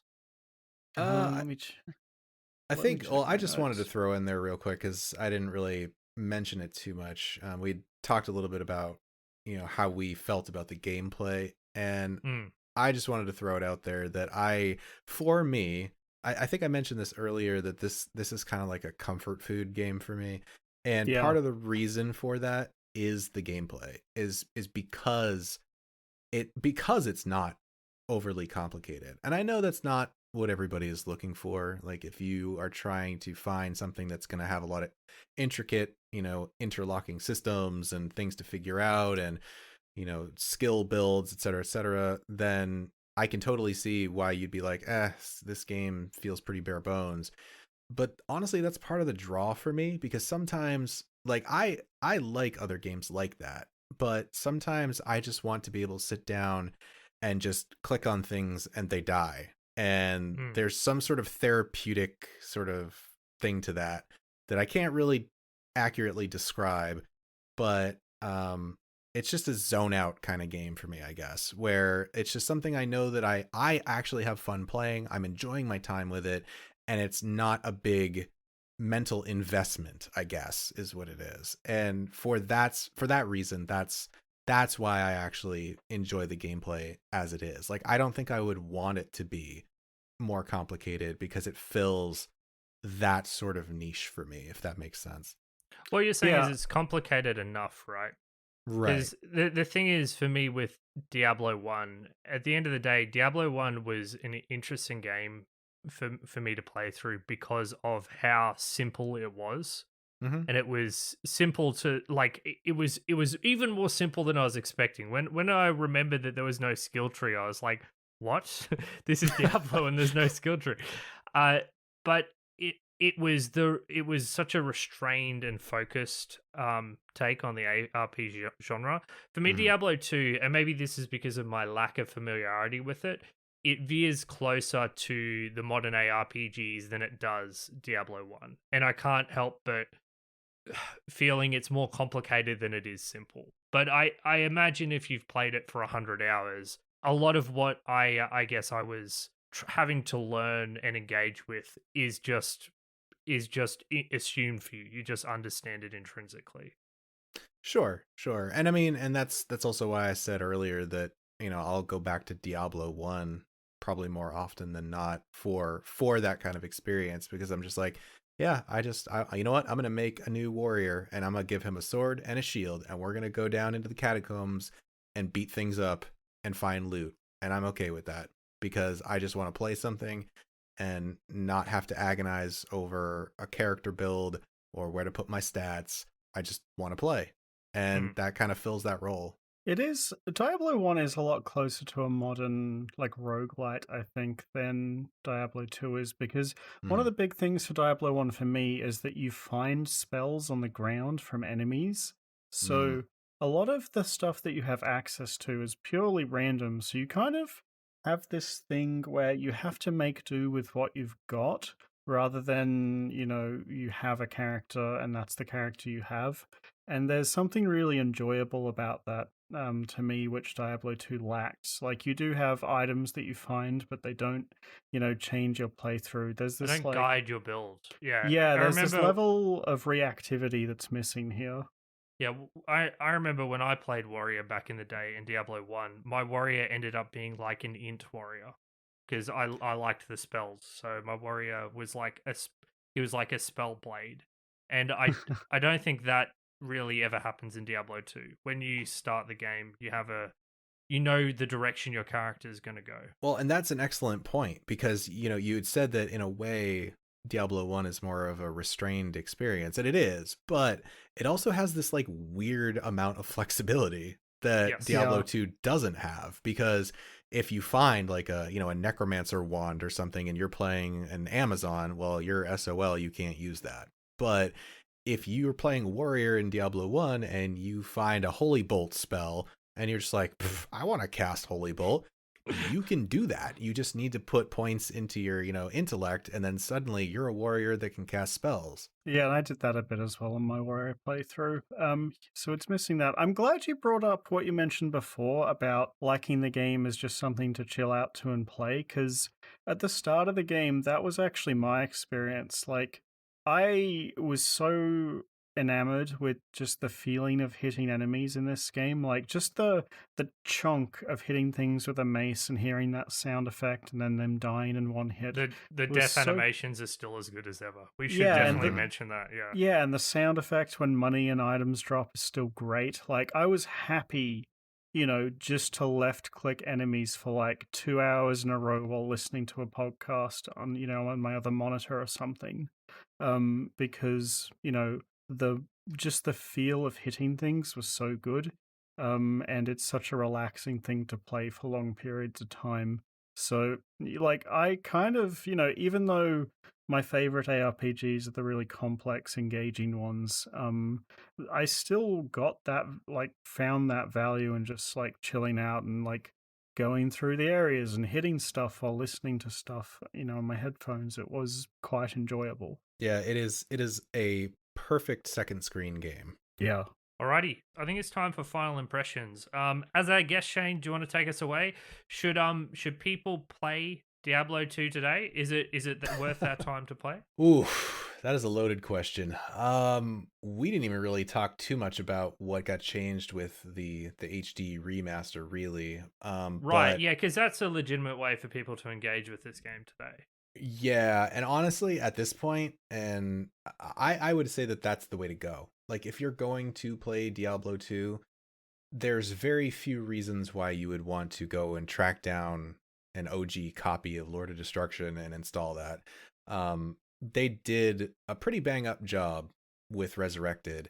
And it's going to give you that legitimate Diablo 2 experience because, as we said, it's essentially that game under the hood, just with a really nice paint job.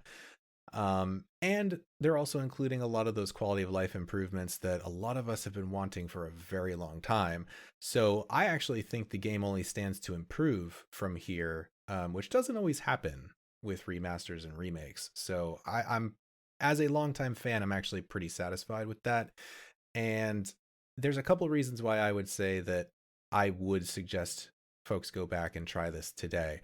Part of it is if you have any interest in action RPGs at all, and for some reason you haven't played this, it's definitely worth the time to go back and check it out just to see where a lot of the inspiration came from.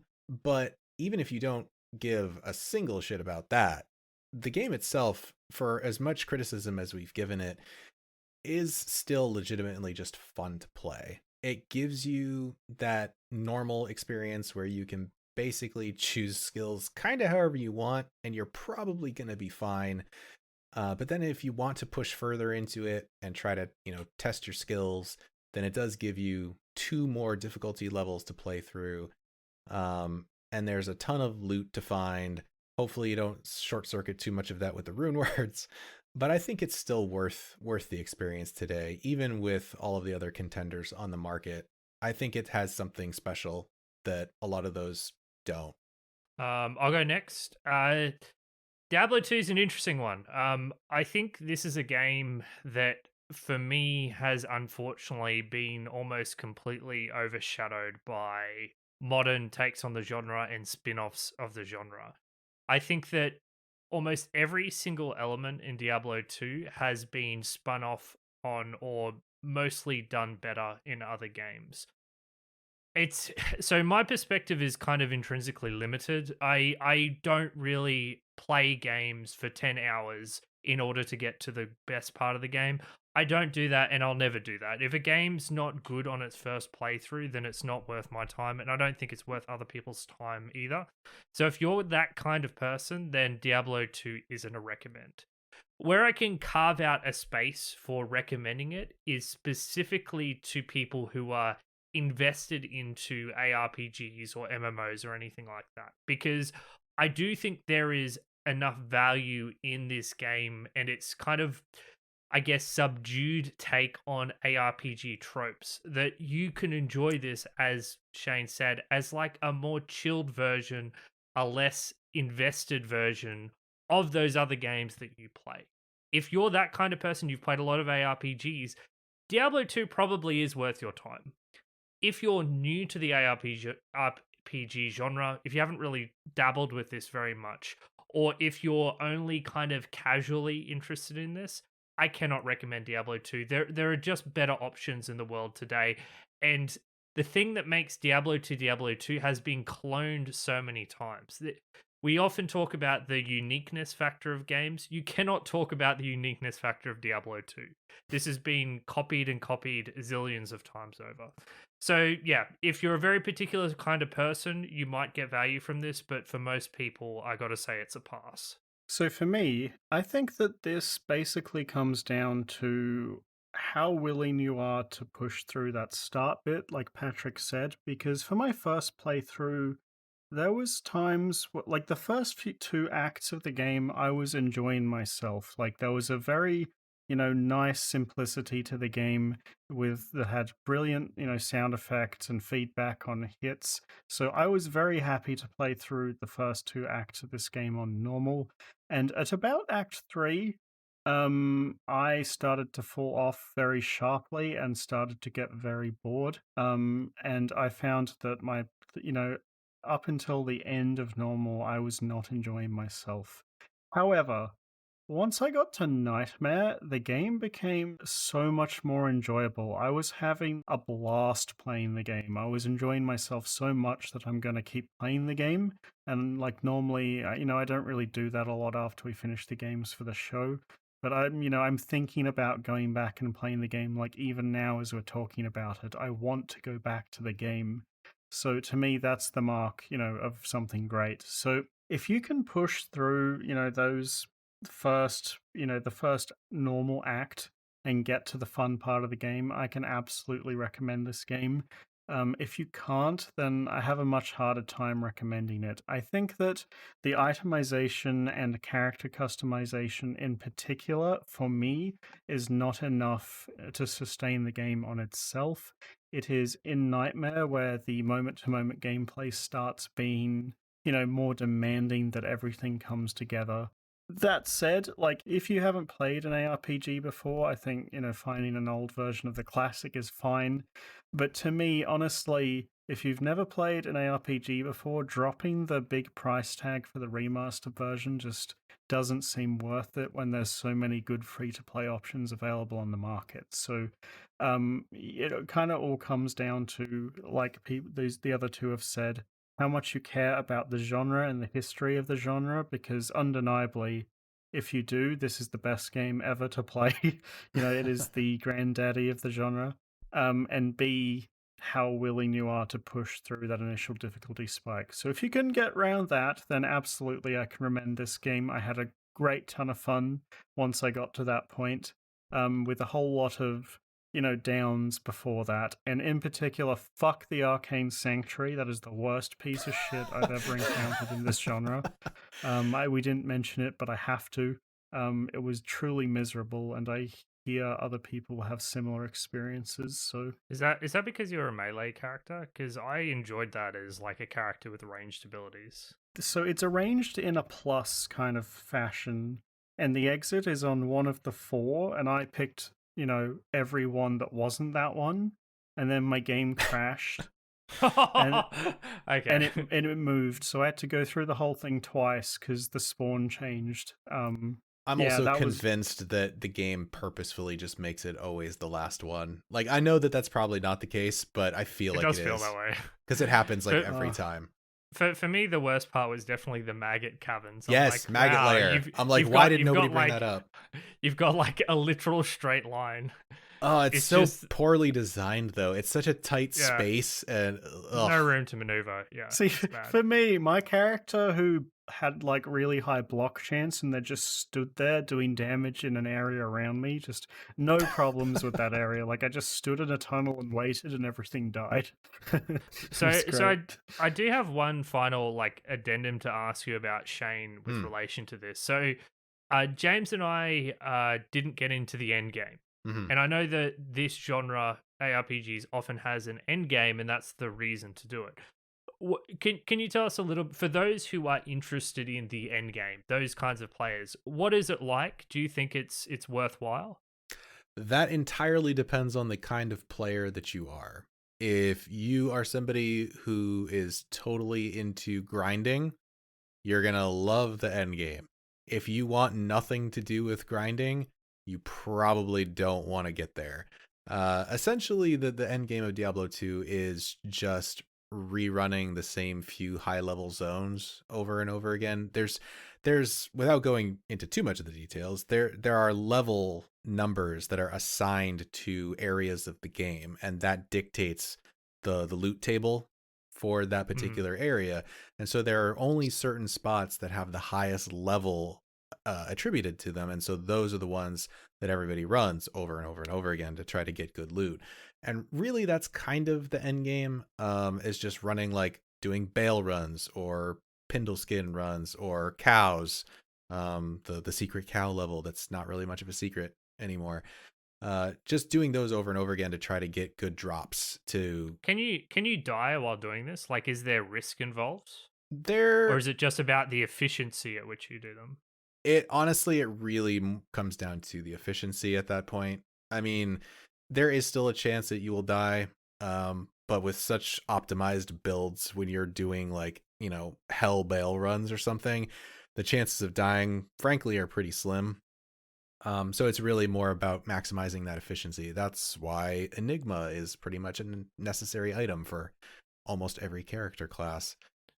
So that's really what it boils down to. There is also, the PvP aspect. Some people really get into doing PvP in Diablo 2. I was never that person. I'm just not a huge PvP guy. But that is also another alternative if that interests you at all. Doing all the bale runs and getting the gear what's the end game goal once you have the gear? Like, are you doing it for the sake of getting the gear? I mean, that's a pretty existential question, isn't it? It's just like, what is the goal? Do you retire the character once they're fully geared out? Is that how it works? I mean, either that, or if you're building them for like Magic Find runs like that, you can use it to fuel other character builds, so you can roll up alts. Yeah, I guess what I mean is, like, if there are these, like, optional super bosses in the game that require that kind of grinding to beat, I can understand, because there's, like, a goal at the end, is to beat these, 3 dudes to say you did it, I guess. And that's what a lot of the more modern games do. They make these, like, these fights that are so, unachievably difficult to the average player, that their purpose for existing isn't for people to beat them. It's just for there to be a concrete goal at the end for grinding, I guess. And Diablo 3, I think, has infinite difficulty, right? Like, you can just keep bumping it up and just forever. Not really. No? Okay. No, Diablo 3 kind of tops out at Torment 16. You can go Greater Rifts? Well, the Greater Rifts also have a cap that's like 150. People have pretty reliably reached that at this point, so there is definitely a cap. No, I will say that there are Ubers. There are Uber bosses in Diablo 2, which is exactly what you were talking about. Oh, right. Okay. And so if you do manage to defeat those, then you can craft an Annihilus charm, which and we didn't even friggin' talk about charms. That's a whole other thing in the game. But it's a small charm that you can put in your inventory that basically has like crazy stat boosts to it, and you can only ever have one on a given character. So that's kind of an end game goal. Okay, like that. Well, that's fine then. Yeah, I can see that. I really like all of the mapping systems that the newer games have. I think they let you grind while feeling like you're doing different things. I don't think I could do stuff like bail runs for long periods of time. I think I would get bored with that, to be honest. I just don't think ARPGs are for me. That's the conclusion you've come to at the end of this. Well, you said, like, if you don't mind grinding, I'm like, if you're an ARPG player, yes, you like grinding. Like, it's just it's in your blood at some level. That's probably true. Yeah. All right, so I think that just about wraps it up. Thank you, everyone, for listening to us today. Thank you for any new listeners from Retro Hangover for sticking with us this long. I know it was a long episode, but there was a lot to cover. Sometimes we do these more complex games, and we need to do them justice. So we are the Retro Spectives podcast. All of our content is on our website, which is rspodcast.net. It's got links to all of our episodes, as well as a bunch of articles James and I have written. I'll pop my Diablo 2 article that Shane mentioned. Thanks for reading that, by the way. It was a great read. Show notes. Yeah, it kind of summated my disdain for MMOs, is what it really was. And, it was like all of my anger at that Diablo 3 release. I was so mad about it. That's fair. You need an outlet, Exactly, it's an outlet. So we'll put all the links there. And most importantly of all, we have a Discord server like the Retro Hangover guys, and that's where we do most of our community interaction. So if you enjoyed the show, if you want to come say hi, if you want to recommend a new game for us to play, we'd love to hear it. If you want to get mad at things we've said, we'd also love to hear it, but we will respond in kind. So just be prepared for that. So yeah, please drop on by. We'll pop a link there. Shane, where can people find you and your show? So, well, first of all, I just want to thank you guys for having me on. This was a whole lot of fun. I will always take an opportunity to talk about Diablo. So, I really enjoyed your perspectives on this. It's honestly refreshing to hear differing viewpoints on this, because a lot of games, especially with fandoms like this, tend to end up being echo chambers. So it was really nice to hear your thoughts on it. And as far as I'm concerned, like I said at the beginning, I am one of the hosts of the Retro Hangover Podcast. So if you didn't mind listening to me blab about Diablo 2 here, and you want to hear me talk some more along with my co-host Chris, you can just head over to linktree/Retro Hangover. It's linktr.ee/Retro Hangover. And you can find all of our stuff there. You can get the show, you can get our public Discord, where we're doing monthly high score challenges, which are a lot of fun.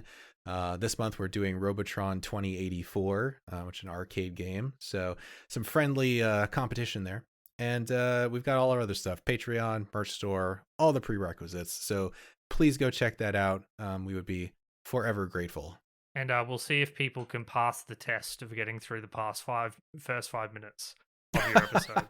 Yeah, that's the litmus test, man. That's a test, yeah. It's worth it, guys. Trust me. or maybe you'll just enjoy it. I guess that's the other alternative. That's true. That's true. Okay, so that sums it up. So we needed to talk about what we're doing next fortnight. So James, we've kind of assigned this Diablo 2 episode to you, even though it wasn't strictly your suggestion. It's enough in your wheelhouse that you can take it. So it's back to me for this fortnight. And I have selected a game that I've kind of been keeping an eye on for a very long time. It is called Star Wars Republic Commando. Oh. Do you know about this game? Do you know about this game, Shane? I do. Oh, interesting. Have you played it? Do you have any thoughts on it? I have, yeah. I think you guys will have a good episode on that one. It's one of those ones that maybe doesn't age super well, but I think there's a lot of gold to find in there if you're willing to push through it. I mean, if you're a Star Wars fan, especially. Well, the thing is, I remember reading a review for this in a gaming magazine, like when it released, and it was one of those games that was like a 7 or an 8 out of 10. And I found that sometimes those 7 out of 10s can be incredible. Like they can be the best games. But more often than not, they're just not very good games. So I guess we'll find out. There were some interesting things about the squad combat and how the squad combat worked, which really seemed interesting to me. Seemed to be a bit different from what other FPS games were doing at the time. Yeah, I mean, listen, man, I'm the one that defended Shadow of the Empire for N64, so what do I know? I guess we'll find out. So once again, thank you so much to everyone for listening. Have a great one, and we'll do Star Wars Republic Commando for next episode. See you later.